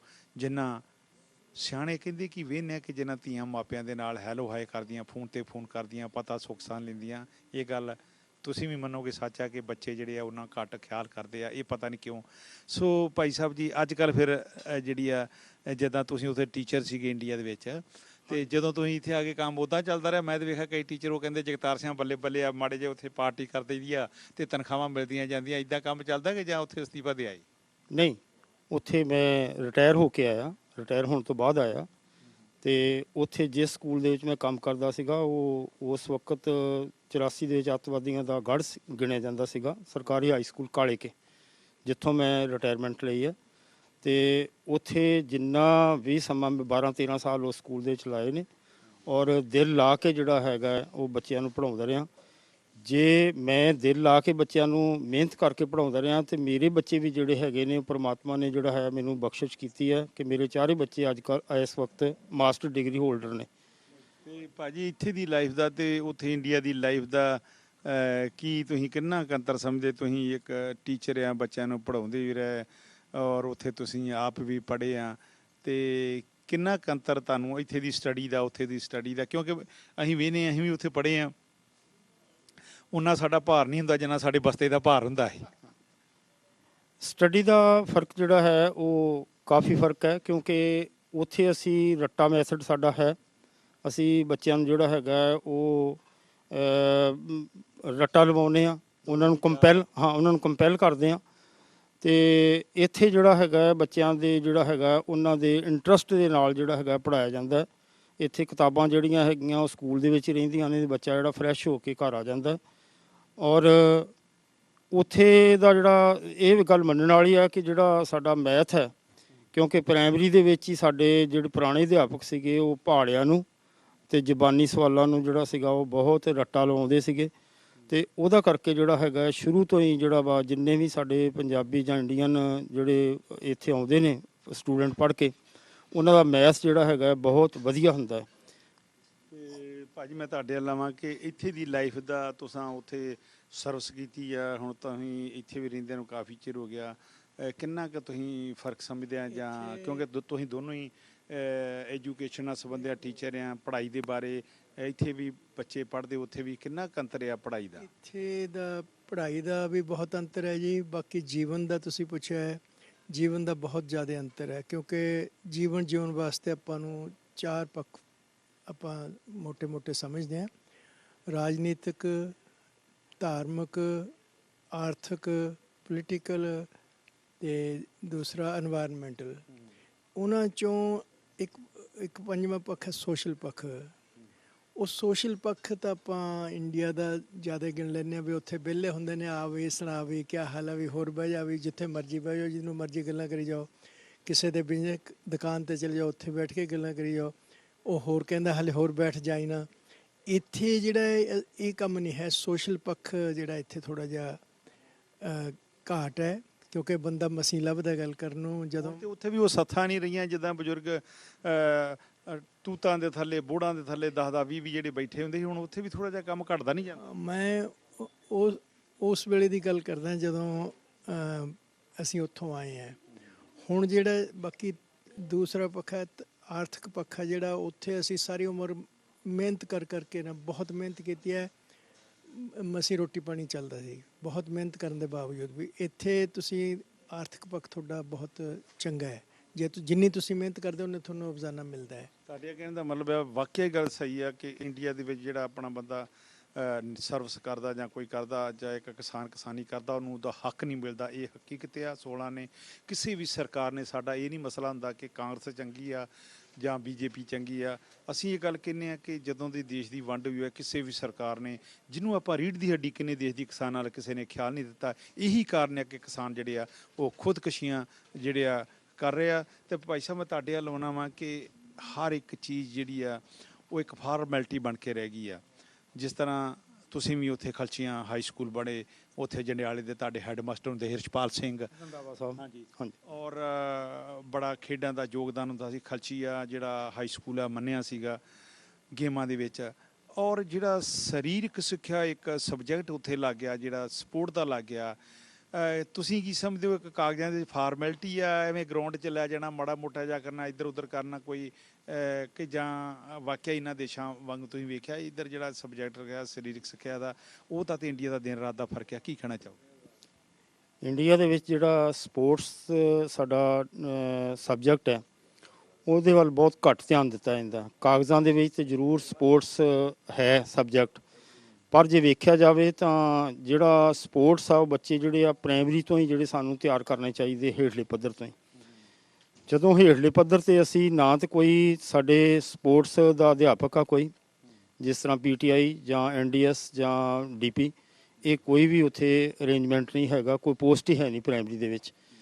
ਅਤੇ ਜਿਹੜੇ ਅਧਿਆਪਕ ਟੀਚ ਕਰਦੇ ਨੇ ਬਾਕੀ ਸਬਜੈਕਟ, ਉਹ ਉਹਨਾਂ ਦੇ ਵਿੱਚੋਂ ਹੀ ਕੋਈ ਅਧਿਆਪਕ ਇੱਕ ਜਿਹੜਾ ਹੈਗਾ ਹੈ ਉਹ ਸਰੀਰਕ ਸਿੱਖਿਆ ਦਾ ਜਿਹੜਾ ਸਬਜੈਕਟ ਪੜ੍ਹਾਉਂਦਾ ਹੈ ਔਰ ਉਹਨਾਂ ਨੂੰ ਜਿਹੜਾ ਸਿੱਖਿਅਤ ਕਰਦਾ ਹੈ, ਖੇਡਾਂ ਵੱਲ ਜਿਹੜਾ ਉਹਨਾਂ ਦੀ ਰੁਚੀ ਜਿਹੜੀ ਆ ਪੈਦਾ ਕਰਦਾ ਹੈ। ਜਿਸ ਤਰ੍ਹਾਂ ਕਬੱਡੀ, ਸਸਤੀਆਂ ਖੇਡਾਂ ਜਿਨ੍ਹਾਂ 'ਤੇ ਕੋਈ ਪੈਸਾ ਨਹੀਂ ਖਰਚ ਹੋਣਾ, ਕਿਉਂਕਿ ਪ੍ਰਾਇਮਰੀ ਦੇ ਵਿੱਚ ਫੰਡ ਵੀ ਇੰਨੇ ਨਹੀਂ ਹੁੰਦੇ, ਅਤੇ ਉਸ ਨਾਤੇ ਅਧਿਆਪਕ ਜਿਹੜੇ ਨੇ ਉਹ ਕਬੱਡੀ ਹੈ, ਫੁੱਟਬਾਲ ਹੈ, ਇਹੋ ਜਿਹੇ ਛੋਟੇ ਜਿਹੜੇ ਹੈਗੇ ਜਾਂ ਖੋ ਖੋ ਹੋਈ, ਇਹ ਸਸਤੀਆਂ ਗੇਮਾਂ ਜਿਹੜੀਆਂ ਜਿਨ੍ਹਾਂ ਦੇ ਪੈਸੇ ਨਹੀਂ ਲੱਗਦੇ, ਉਹ ਜਿਹੜੀਆਂ ਗੇਮਾਂ ਕਰਵਾਉਂਦੇ ਨੇ। ਪਰ ਜੇ ਸਰਕਾਰ ਜਿਹੜੀ ਹੈਗੀ ਧਿਆਨ ਦੇਵੇ ਤਾਂ ਜਿਹੜਾ ਹੈਗਾ ਬਹੁਤ ਬਦਲਾਅ ਆ ਸਕਦਾ ਹੈ। ਹੇਠੋਂ ਹੀ ਜਿਹੜੇ ਸਾਡੇ ਸਪੋਰਟਸ ਜਿਹੜੇ ਬੱਚੇ ਆ ਉਹ ਸਪੋਰਟਸ ਲਈ ਤਿਆਰ ਕੀਤੇ ਜਾ ਸਕਦੇ ਆ। ਉਹ ਹਾਈ ਦੇ ਵਿੱਚ ਫਿਰ ਉਹਨਾਂ ਨੂੰ ਮਾਂਜਿਆ ਜਾਵੇ ਚੰਗੀ ਤਰ੍ਹਾਂ, ਕਾਲਜ ਤੱਕ ਜਾਂਦਿਆਂ ਜਿਹੜੇ ਉਹ ਨੈਸ਼ਨਲ ਖਿਡਾਰੀ ਜਿਹੜੇ ਆ ਉਹ ਵਧੀਆ ਪੈਦਾ ਹੋ ਸਕਦੇ ਆ। ਸੋ ਪਿਆਰੇ ਦਰਸ਼ਕੋ, ਦੋਨੋਂ ਟੀਚਰ ਆ, ਖੱਬੇ ਵੀ ਸੱਜੇ ਵੀ ਆ। ਇੱਕ ਕਹਾਵਤ ਆ ਵੀ ਜੇ ਇੱਕ ਵਿਗੜੂ ਸਮਝਾਊ ਵਿਹੜਾ, ਤੇ ਜੇ ਵਿਹੜਾ ਵਿਗੜੂ ਸਮਝਾਊ ਕਿਹੜਾ। ਤਾਣੀ ਜਿਹੜੀ ਆ ਉਲਝੀ ਆ। ਤੁਸੀਂ ਇੱਥੇ ਆਇਆਂ ਨੂੰ ਕਿੰਨੇ ਚਿਰ ਹੋ ਗਿਆ? ਤੁਸੀਂ ਵੇਖਦੇ ਆ, ਅਸੀਂ ਵੀ ਵਿਚਰਦਿਆਂ ਨੂੰ ਬੜੇ ਸਾਲ ਹੋ ਗਿਆ। ਸਾਰੇ ਦਰਸ਼ਕੋ ਤੁਹਾਨੂੰ ਵੀ ਇੰਡੀਆ ਤੋਂ ਆਏ ਜੇ, ਜਦੋਂ ਉੱਥੇ ਕੋਈ ਇੰਟਰਨੈਸ਼ਨਲ ਮੈਚ ਹੋਵੇ ਜਾਂ ਹਾਕੀ ਦਾ ਹੋਵੇ, ਫੁੱਟਬਾਲ ਦਾ ਹੋਵੇ, ਕੋਈ ਪਿੰਡਾਂ ਵਾਲੇ ਲੋਕਾਂ ਨੂੰ ਪਤਾ ਨਹੀਂ ਹੁੰਦਾ, ਉਹ ਗਰੀਬੀ ਦੀ ਰੇਖਾ 'ਚ ਆਪਣੀ ਰੋਟੀ ਰੋਜੀ ਨਾਲ ਨਹੀਂ, ਉਹਨਾਂ ਤਾਂ ਰੋਟੀ ਰੋਜੀ ਦਾ ਵਾ। ਤੁਸੀਂ ਕੀ ਸਮਝਦੇ ਆ, ਜਦੋਂ ਤੁਸੀਂ ਪੜ੍ਹਦੇ ਸੀ ਕਿੰਨੇ ਮੈਚ ਹੁੰਦੇ ਸੀ, ਕੀ ਪਿੰਡਾਂ ਦੇ ਲੋਕਾਂ ਨੂੰ ਪਤਾ ਹੁੰਦਾ ਸੀ ਵੀ ਅੱਜ ਮੈਚ ਹੋ ਰਹੇ ਆ? ਮੈਂ ਗੱਲ ਕਰਦਾ ਜਦੋਂ ਇੱਥੇ ਮੈਚ ਹੁੰਦੇ ਆ, ਲੋਕੀ ਕੰਮ ਛੱਡ ਕੇ ਟੀਵੀਆਂ ਦੇ ਗਾੜੀ ਡੇਰੇ ਲਾ ਲੈਂਦੇ ਆ, ਰੋਟੀ ਖਾਣੋਂ ਉਹਨਾਂ ਨੂੰ ਭੁੱਲ ਜਾਂਦੀ ਆ। ਕੀ ਕਹਿਣਾ ਚਾਹੋਗੇ? ਸਿਰਫ ਜਿਹੜੀਆਂ ਪੇਂਡੂ ਜਿਹੜੇ ਮੈਚ ਨੇ, ਜਿਸ ਤਰ੍ਹਾਂ ਸਾਡੀ ਮਾਂ ਖੇਡ ਜਿਹੜੀ ਆ ਕਬੱਡੀ ਜਾਂ ਫੁੱਟਬਾਲ, ਪਿੰਡਾਂ ਵਾਲੇ ਲੋਕ ਜਿਹੜੇ ਨੇ ਸਿਰਫ ਇਹ ਦੋ ਗੇਮਾਂ ਜਿਹੜੀਆਂ ਉਸ ਵਕਤ ਜਦੋਂ ਦੀ ਤੁਸੀਂ ਗੱਲ ਕਰ ਰਹੇ ਜੇ, ਉਸ ਵਕਤ ਇੰਟਰਸਟ ਨਾਲ ਜਿਹੜੇ ਸੀ ਵੇਖਦੇ ਜੀ। ਜਾਂ ਉਹ ਵੀ ਵੇਖਦੇ ਜਦੋਂ ਕਿਸੇ ਦਾ ਖਾੜਾ ਹੋ ਜਾਂ ਪਤਾ ਲੱਗਿਆ ਸੀ ਪਿੰਡ ਕੁਸ਼ਤੀਆਂ ਹੋਣੀਆਂ, ਉੱਦਾਂ ਨਹੀਂ ਟੈਲੀਵਿਜ਼ਨਾਂ ਗਾੜੀ ਨਹੀਂ। ਹਾਂ, ਜਾਂ ਕੁਸ਼ਤੀਆਂ ਜਾਂ ਕਬੱਡੀ ਔਰ ਫੁੱਟਬਾਲ। ਅਤੇ ਲੇਕਿਨ ਉਹ ਵੀ ਜਦੋਂ ਪਤਾ ਹੋਵੇ ਕਿ ਫਲਾਣੇ ਥਾਂ ਜਿਹੜਾ ਹੈਗਾ ਉਹ ਖਾੜਾ ਲੱਗਣਾ ਹੈ ਜਾਂ ਖੇਡਾਂ ਹੋਣੀਆਂ ਨੇ, ਜਿਸ ਤਰ੍ਹਾਂ ਖਲਚੀਆਂ ਦੇ ਵਿੱਚ ਵੀ 26 ਜਨਵਰੀ ਨੂੰ ਜਿਹੜਾ ਮਨਾਇਆ ਜਾਂਦਾ ਸੀਗਾ ਔਰ ਉਹ 3 ਦਿਨ ਮੈਚ ਹੁੰਦੇ ਸੀਗੇ ਉਸ ਵਕਤ। ਪਰ ਜਿਹੜੀਆਂ ਮਹਿੰਗੀਆਂ ਖੇਡਾਂ ਨੇ, ਜਿਸ ਤਰ੍ਹਾਂ ਇਹ ਆਪਣਾ ਹੈਗੀ ਆ ਕ੍ਰਿਕਟ ਅਤੇ ਹੋਰ ਜਿਹੜੀਆਂ ਗੇਮਾਂ ਨੇ ਜਿਹਦੇ 'ਤੇ ਪੈਸੇ ਲੱਗਦੇ ਆ, ਮਹਿੰਗੀਆਂ ਖੇਡਾਂ, ਉਹ ਨਹੀਂ ਸੀ ਕਰਵਾਈਆਂ ਜਾਂਦੀਆਂ ਅਤੇ ਪੇਂਡੂ ਲੋਕਾਂ ਦਾ ਉਹਨਾਂ ਵੱਲ ਇੰਟਰਸਟ ਵੀ ਕੋਈ ਨਹੀਂ ਸੀ। ਸੋ ਭਾਈ ਸਾਹਿਬ, ਮੈਨੂੰ ਬੜਾ ਮਾਣ ਹੈ। ਖਲਚੀਆਂ ਮੇਰੇ ਪਿੰਡ ਤੋਂ ਸਾਰਾ 4-5 ਕਿਲੋਮੀਟਰ ਹੈ। ਖਲਚੀਆਂ ਹਾਈ ਸਕੂਲ ਨੇ ਬੜੇ ਆਰਮੀ ਦੇ ਅਫਸਰ ਪੈਦਾ ਕੀਤੇ, ਬੜੇ ਉਹਨਾਂ ਨੇ ਟੀਚਰ ਪੈਦਾ ਕੀਤੇ। ਉੱਥੇ ਦੀ ਸਟੱਡੀ ਦੀ ਜਿਹੜਾ ਨਾਂ ਸੀਗਾ ਉਹਨਾਂ ਸਮਿਆਂ 'ਚ। ਅਤੇ ਭਾਈ ਸਾਹਿਬ ਜੀ, ਹੁਣ ਮੈਂ ਤੁਹਾਡੇ ਵੱਲ ਆਉਣਾ ਕਿ ਜਦੋਂ ਤੁਸੀਂ ਪੜ੍ਹਦੇ ਸੀ ਉੱਥੇ ਜਾਂ ਪੜ੍ਹਾਉਂਦੇ ਸੀ, ਕਿੰਨੇ ਉੱਥੇ ਸਟੂਡੈਂਟ ਆਉਂਦੇ ਸੀ ਪੜ੍ਹਨ ਦੇ ਵਾਸਤੇ? ਅੱਜ ਕੱਲ੍ਹ ਕੀ ਕਾਰਨ? ਉਹ ਪ੍ਰਾਇਮਰੀ ਸਕੂਲ ਜਿਨ੍ਹਾਂ ਦੇ ਵਿੱਚ ਕਿ ਡਾਕਟਰ ਮਨਮੋਹਨ ਸਰ ਵਰਗੇ, ਗਿਆਨੀ ਜੈਲ ਸਿੰਘ ਵਰਗੇ ਆਪਣੇ ਪੁਰਾਣੇ ਬੜੇ ਜਿਹੜੇ ਅਫਸਰ ਜਿਹੜੇ VIP ਪੜ੍ਹੇ ਸੀ, ਅੱਜ ਉਹ ਜ਼ੀਰੋ ਕਿਉਂ ਹੋ ਗਏ ਆ? ਕਹਿਣ ਦਾ ਮਤਲਬ ਕਿ ਅੱਜ ਪਿੰਡਾਂ ਦੇ ਸਕੂਲਾਂ ਦੇ ਵਿੱਚ ਉਨੇ ਬੱਚੇ ਨਹੀਂ ਜਿੰਨੇ ਮਾਸਟਰ, ਜਾਂ ਕਹਿ ਲਈਏ ਜੇ 5-7 ਮਾਸਟਰ ਹੈ ਅਤੇ 5-7 ਬੱਚੇ ਰਹਿ ਗਏ। ਕੀ ਕਾਰਨ ਆ? ਇਹ ਇੰਨੀ ਦੁਰਦਸ਼ਾ ਕਿਉਂ ਹੋ ਗਈ ਆ ਪੰਜਾਬੀ ਸਕੂਲਾਂ ਦੀ? ਇੱਕ ਬੰਨੇ ਆਪਾਂ ਕਹਿੰਦੇ ਹਾਂ ਸਾਡੀ ਪੰਜਾਬੀ ਬੋਲੀ ਹੈ, ਜੇ ਪੰਜਾਬੀ ਮਾਂ ਬੋਲੀ ਨੂੰ ਭੁੱਲ ਗਏ ਅਤੇ ਗੁਰੂ ਗ੍ਰੰਥ ਸਾਹਿਬ ਤੋਂ ਤਾਂ ਵੱਖਰੀ ਗੱਲ ਹੈ, ਗੁਟਕਾ ਸਾਹਿਬ ਤੋਂ ਪਾਠ ਕੌਣ ਕਰੂਗਾ ਅਤੇ ਜਿਹੜੇ ਵੱਡੇ ਗੁਰਦੁਆਰੇ ਕੌਣ ਸਾਂਭੂਗਾ? ਇਹਦਾ ਕਾਰਨ ਜੇ ਕੋਈ ਇੱਕ ਨਹੀਂ ਹੈ, ਪੇਰੈਂਟਸ ਵੀ ਨੇ, ਟੀਚਰ ਵੀ ਨੇ, ਸਮਾਜ ਵੀ ਹੈ।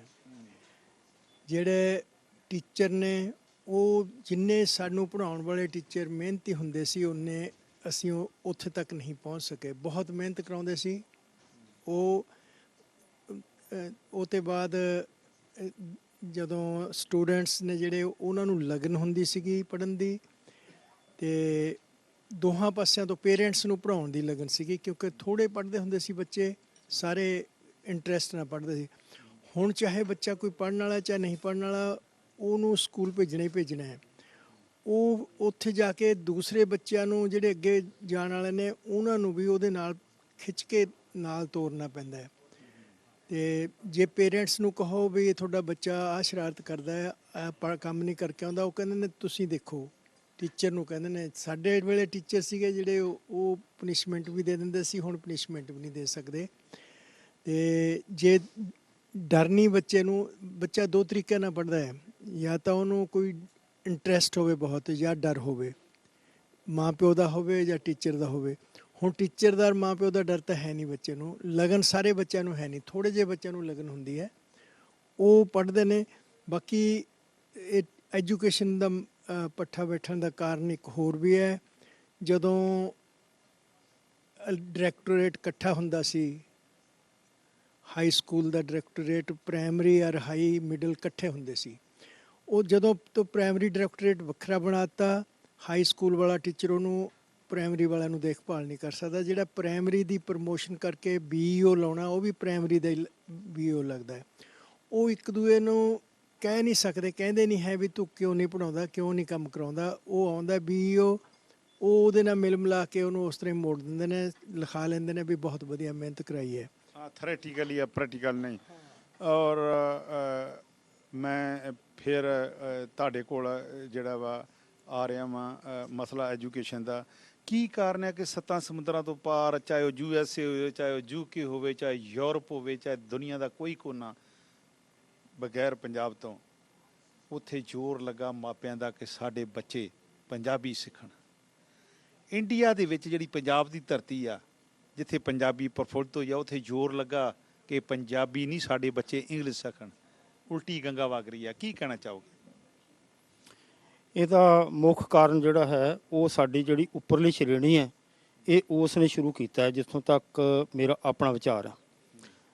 ਕਿਉਂਕਿ ਜਦੋਂ ਸਭ ਤੋਂ ਪਹਿਲਾਂ ਜਿਹੜਾ ਇਹ ਸਾਡਾ ਸਮਾਜ ਜਿਹੜਾ 3 ਭਾਗਾਂ ਦੇ ਵਿੱਚ ਵੰਡਿਆ ਹੋਇਆ, ਇੱਕ ਉੱਚ ਸ਼੍ਰੇਣੀਆਂ ਹਾਈਫਾਈ ਜਿਹੜੇ ਹੈ ਨੇ, ਜਿਨ੍ਹਾਂ 'ਚ ਮਿਨਿਸਟਰ ਅਤੇ ਲੌਬੀ ਜਿਹੜੀ ਹੈ IAS PCS ਵਗੈਰਾ ਉਹ ਸਾਰੇ ਆ ਜਾਂਦੇ ਨੇ। ਇੱਕ ਮਿਡੋਕਰ ਹੈਗੇ ਅਤੇ ਇੱਕ ਹੇਠਲੀ ਸ਼੍ਰੇਣੀ ਹੈ। ਜਿਹੜੇ ਅਫਸਰ ਜਿਹੜੇ ਉਸ ਵਕਤ ਲੱਗਦੇ ਸੀਗੇ IAS IPS ਅਤੇ ਜਿਹੜੇ ਮਿਨਿਸਟਰ ਦੂਜੇ ਤੀਜੇ, ਇਹ ਸਾਰੇ ਜਿਹੜੇ ਸੀਗੇ ਇਹ ਉੱਪਰਲੀ ਸ਼੍ਰੇਣੀ ਦੇ ਵਿੱਚੋਂ ਬਣਦੇ ਸੀਗੇ।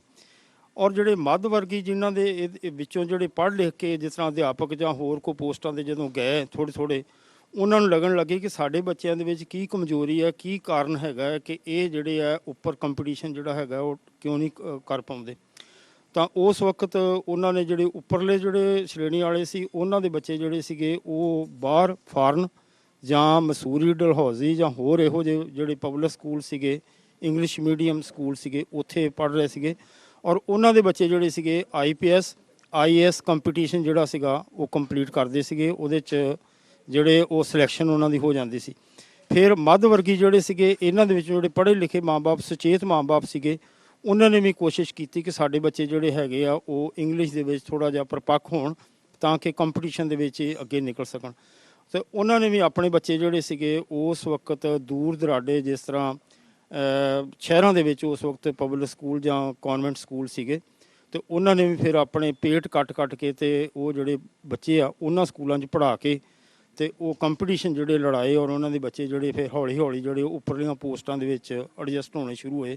ਔਰ ਉੱਥੋਂ ਹੌਲੀ ਜਿਹੜੇ ਆ ਜਦੋਂ ਹੇਠਲੇ ਲੈਵਲ 'ਤੇ ਆ ਗਈ ਤਾਂ ਉਸ ਵਕਤ ਫਿਰ ਜਿਹੜੇ ਮੱਧ ਵਰਗੀ ਸੀ ਇੱਕ ਦੂਜੇ ਨੂੰ ਵੇਖੋ ਵੇਖੀ ਫਿਰ ਜਿਹੜੇ ਸਕੂਲ ਉਹਨਾਂ ਦੀ ਲੋੜ ਮਹਿਸੂਸ ਹੋਈ ਕਿ ਇੰਗਲਿਸ਼ ਦੇ ਵਿੱਚ ਜਿਹੜੇ ਹੈਗੇ ਆ ਬੱਚੇ ਜਿਹੜੇ ਪਰਪੱਕ ਹੋਣੇ ਚਾਹੀਦੇ ਆ। ਅਤੇ ਉਸ ਵਕਤ ਫਿਰ ਜਿਹੜੇ ਆਮ ਜਿਹੜੇ ਸੀਗੇ, ਜਿੰਨਾ ਵੀ ਕਿਸੇ ਦਾ ਮਤਲਬ ਇਕਨੋਮਿਕਲੀ ਜ਼ੋਰ ਪੈਂਦਾ ਸੀਗਾ, ਉਹਨਾਂ ਪੜ੍ਹਾਉਣੇ ਸ਼ੁਰੂ ਕੀਤੇ। ਇਸੇ ਲੋੜ ਨੂੰ ਮੁੱਖ ਰੱਖ ਕੇ ਜਿਹੜੇ ਖੁੰਬਾਂ ਵਾਂਗੂ ਜਿਹੜੇ ਸਕੂਲ ਸੀਗੇ, ਉਹ ਜਿਹੜੇ ਪ੍ਰਾਈਵੇਟ ਸਕੂਲ ਸੀਗੇ ਇੰਗਲਿਸ਼ ਮੀਡੀਅਮ, ਉਹ ਹੌਲੀ ਹੌਲੀ ਪਿੰਡਾਂ ਦੇ ਵਿੱਚ ਵਧਣੇ ਸ਼ੁਰੂ ਹੋ ਗਏ, ਕਿਉਂਕਿ ਉਹ ਇਨਕਮ ਸੋਰਸ ਇੱਕ ਬਣ ਗਿਆ, ਇੱਕ ਬਿਜ਼ਨਸ ਬਣ ਗਿਆ। ਔਰ ਜਦੋਂ ਇਹ ਬਿਜ਼ਨਸ ਬਣ ਗਿਆ ਤਾਂ ਉਦੋਂ ਗਲੀ ਗਲੀ ਜਿਹੜੇ ਸਕੂਲ ਸੀਗੇ ਉਹ ਸ਼ੁਰੂ ਹੋ ਗਏ। ਉਹਨਾਂ ਦਾ ਅਸਲ ਮਾਟੋ ਜਿਹੜਾ ਸੀਗਾ ਉਹ ਮਤਲਬ ਖਤਮ ਹੋ ਗਿਆ, ਔਰ ਜਿਹੜੇ ਬਿਜ਼ਨਸ ਸੀਗਾ ਉਹ ਚਾਲੂ ਹੋ ਗਿਆ ਕਿ ਵੱਧ ਤੋਂ ਵੱਧ ਪੈਸੇ ਜਿਹੜੇ ਆ ਕਿਵੇਂ ਕਮਾਏ ਜਾਣ। ਸੋ ਪਿਆਰੇ ਦਰਸ਼ਕੋ, ਦੌੜ ਲੱਗੀ ਹੈ ਸਾਰੀ ਪੈਸਿਆਂ ਦੀ। ਬੋਲੀਆਂ ਸਾਰੀਆਂ ਸਿੱਖਣੀਆਂ ਚਾਹੀਦੀਆਂ ਨੇ, ਇਤਿਹਾਸ ਵੀ ਸਾਰੇ ਪੜ੍ਹਨੇ ਚਾਹੀਦੇ ਆ, ਪਰ ਆਪਣੀ ਮਾਂ ਬੋਲੀ ਜਿਹੜੀ ਆ ਉਹ ਛੱਡਣੀ ਚਾਹੀਦੀ। ਤੇ ਭਾਈ ਸਾਹਿਬ ਜੀ, ਅਖੀਰ ਦੇ ਵਿੱਚ ਕੁਝ ਸੈਕਿੰਡ ਆਪਣੇ ਕੋਲ ਰਹਿ ਗਿਆ, ਕੀ ਮੈਸੇਜ ਦੇਣਾ ਚਾਹੋਗੇ? ਤੁਹਾਨੂੰ ਸਿੱਖ ਚੈਨਲ ਦੇ ਨਾਲ ਸਾਰੇ ਵੇਖਿਆ ਜਾ ਰਿਹਾ, ਕੁਝ ਸੈਕਿੰਡਾਂ 'ਚ। ਉਹ ਸਿੱਖ ਚੈਨਲ ਦਾ ਬਹੁਤ ਅੱਛੀ ਸੇਵਾ ਕਰ ਰਿਹਾ ਜੀ ਕੌਮ ਦੀ। ਆਪਣੇ ਪੰਜਾਬੀ ਸਿੱਖ ਚੈਨਲ ਹੈ ਜਿਹੜਾ, ਇਹਦੇ ਬਹੁਤ ਧੰਨਵਾਦੀ ਹਾਂ। ਔਰ ਆਪਣਾ carry on your good work, ਬਹੁਤ ਅੱਛਾ ਕੰਮ ਕਰ ਰਹੇ ਹੋ। Thank you very much. Bhai Sahib ji, ਕੁਝ ਸੈਕਿੰਡਾਂ ਦੇ ਵਿੱਚ ਤੁਹਾਨੂੰ ਸਿੱਖ ਚੈਨਲ ਦੇ ਨਾਲ ਸਾਰੇ ਇਸ ਵਕਤ ਦਰਸ਼ਕ ਵੇਖ ਰਹੇ ਆ, ਕੀ ਮੈਸੇਜ ਦੇਣਾ ਚਾਹੋਗੇ? ਇਸ ਵਕਤ ਮੇਰੇ ਖਿਆਲ ਅਨੁਸਾਰ ਸਿੱਖ ਚੈਨਲ ਜਿਹੜਾ ਹੈ ਉਹ ਆਪਣੇ ਚੈਨਲ ਦੇ ਨਾਲ ਨਾਲ ਸਿੱਖੀ ਦਾ ਪ੍ਰਚਾਰ ਵੀ ਜਿਹੜਾ ਉਹ ਕਰ ਰਿਹਾ, ਜਿਹੜਾ ਕਿ ਸ਼੍ਰੋਮਣੀ ਗੁਰਦੁਆਰਾ ਪ੍ਰਬੰਧਕ ਕਮੇਟੀ ਦੇ ਕਰਨਾ ਚਾਹੀਦਾ ਸੀਗਾ। ਔਰ ਉਹ ਜਿਹੜਾ ਆਪਣਾ ਫਰਜ਼ ਹੈ ਜਿਹੜੇ ਆ, ਨਾ ਅਕਾਲੀ ਦਲ ਔਰ ਨਾ ਸ਼੍ਰੋਮਣੀ ਗੁਰਦੁਆਰਾ ਪ੍ਰਬੰਧਕ ਕਮੇਟੀ ਜਿਹੜੀ ਉਹ ਕਰ ਰਹੀ ਆ। ਸਾਡੀ ਜਿਹੜੀ ਆ ਜਿੰਨੇ ਪੰਜਾਬ ਦੀ ਜਿਹੜੀ ਆ ਅਗਲੀ ਪੀੜ੍ਹੀ ਜਿਹੜੀ ਆ ਰਹੀ ਆ, ਉਹ ਦਿਨੋਂ ਦਿਨ ਪਤਤ ਹੁੰਦੀ ਜਾ ਰਹੀ ਆ। ਔਰ ਮੈਂ ਹੁਣ ਦੇਖ ਰਿਹਾ ਔਰ ਸ਼ਰਮ ਵੀ ਆਉਂਦੀ ਹੈ ਕਿ ਕਈ ਦਫਾ ਮੈਂ ਪੜ੍ਹਦਾ ਅਖਬਾਰਾਂ ਦੇ ਵਿੱਚ ਕਿ ਅਕਾਲੀ ਦਲ ਦਾ ਪ੍ਰਧਾਨ ਤੋਂ ਕਹਿੰਦਾ ਮਿੰਟੂ ਡੈਨੀ, ਇਹੋ ਜਿਹੇ ਜਿਹੜੇ ਹੈਗੇ ਨੇ ਅਕਾਲੀ ਦਲ ਦੇ ਜਿਹੜੇ ਯੂਥ ਵਿੰਗ ਦੇ ਪ੍ਰਧਾਨ ਜਿਹੜੇ ਉਹ ਆ ਰਹੇ ਨੇ, ਔਰ ਸਿਰਾਂ 'ਤੇ ਪੱਗਾਂ ਹੈ ਨਹੀਂ, ਘੋਣ ਮੋਨ ਨੇ, ਰੁਮਾਲ ਬੱਧੇ ਹੋਏ ਨੇ, ਔਰ ਉਹ ਅਕਾਲੀ ਦਲ ਦੇ ਪ੍ਰਧਾਨ ਨੇ। ਔਰ ਜੇ ਮਤਲਬ ਸ਼੍ਰੋਮਣੀ ਗੁਰਦੁਆਰਾ ਪ੍ਰਬੰਧਕ ਕਮੇਟੀ ਜਿਹੜੀ ਹੈਗੀ ਆ ਉਹ ਆਪਣਾ ਫਰਜ਼ ਸਮਝੇ, ਉਹਦਾ ਪ੍ਰਚਾਰ ਕਰੇ, ਔਰ ਜਿਹੜੀ ਆ ਘੱਟੋ ਘੱਟ ਜਿਹੜਾ ਉਹ ਸਿੱਖੀ ਸਰੂਪ ਦੇ ਵਿੱਚ ਜਿਹੜੇ ਸੀਗੇ ਉਹ ਮਤਲਬ ਗਾਂ ਆਉਣ ਵਾਲੀ ਜਨਰੇਸ਼ਨ ਨੂੰ ਜਿਹੜੀ ਆ ਉਹ ਸਿੱਖਿਆ ਦੇਵੇ, ਤੇ ਉਹਨੂੰ ਪ੍ਰੇਰਿਤ ਕਰਨ ਕਿ ਉਹ ਸਿੱਖ ਜਿਹੜੇ ਹੈਗੇ ਆ ਸਰੂਪ ਦੇ ਵਿੱਚ ਆਉਣ। ਔਰ ਮੈਂ ਇਹ ਸਿੱਖ ਚੈਨਲ ਦੇ ਥਰੂ ਇਹ ਵੀ ਬੇਨਤੀ ਕਰਦਾ, ਸੁਝਾਅ ਦੇਣਾ ਕਿ ਜਿਹੜੇ ਬੱਚੇ ਸਾਡੇ ਇੰਡੀਆ ਤੋਂ ਆਉਂਦੇ ਨੇ ਉਹ ਪੜ੍ਹ ਲਿਖ ਕੇ ਆਉਣ, ਬਾਹਰਲੇ ਕੰਟਰੀਆਂ ਦੇ ਵਿੱਚ ਭਾਵੇਂ ਜਿੱਥੇ ਮਰਜ਼ੀ ਵੀ ਜਾਣ ਉਹ, ਔਰ ਪੜ੍ਹ ਲਿਖ ਕੇ ਆਉਣ, ਔਰ ਆ ਕੇ ਆਪਣਾ ਪ੍ਰੋਫੈਸ਼ਨ ਦੇ ਵਿੱਚ ਜੋ ਵੀ ਉਹਨਾਂ ਨੇ ਇੱਥੇ ਪ੍ਰਾਪਤੀ ਕਰਨੀ ਹੈ ਸਿੰਸੀਅਰ ਹੋ ਕੇ ਉਹ ਪੜ੍ਹਨ, ਅਤੇ ਆਪਣੇ ਮਾਂ-ਬਾਪ ਦਾ ਜਿਹੜਾ ਨਾਂ ਰੌਸ਼ਨ ਕਰਨ, ਪੜ੍ਹ ਕੇ ਚੰਗੀਆਂ ਪ੍ਰਾਪਤੀਆਂ ਕਰਨ, ਔਰ ਆਪਣੇ ਦੇਸ਼ ਦਾ ਨਾਂ ਜਿਹੜਾ ਰੌਸ਼ਨ ਕਰਨ। ਲੜਾਈ ਝਗੜੇ ਤੋਂ ਜਿਹੜੇ ਹੈਗੇ ਉਹ ਹਮੇਸ਼ਾ ਦੂਰ ਰਹਿਣ। ਜਿਸ ਤਰ੍ਹਾਂ ਪਿੱਛੇ ਕੈਨੇਡਾ ਦੇ ਵਿੱਚ ਬਹੁਤ ਸਾਰੀਆਂ ਸ਼ਿਕਾਇਤਾਂ ਆਈਆਂ ਨੇ, ਇਹੋ ਜਿਹੀਆਂ ਸ਼ਿਕਾਇਤਾਂ ਜਿਹੜੀਆਂ ਮੁੜ ਜਿਹੜੀਆਂ ਨਾ ਆਉਣ। ਸੋ ਮੈਂ ਸਿੱਖ ਚੈਨਲ ਦਾ ਬਹੁਤ ਬਹੁਤ ਧੰਨਵਾਦੀ ਹਾਂ, ਜਿਨ੍ਹਾਂ ਨੇ ਕਿ ਅੱਜ ਸਾਨੂੰ ਜਿਹੜੇ ਦਰਸ਼ਕਾਂ ਦੇ ਰੂਬਰੂ ਜਿਹੜਾ ਕੀਤਾ ਹੈ।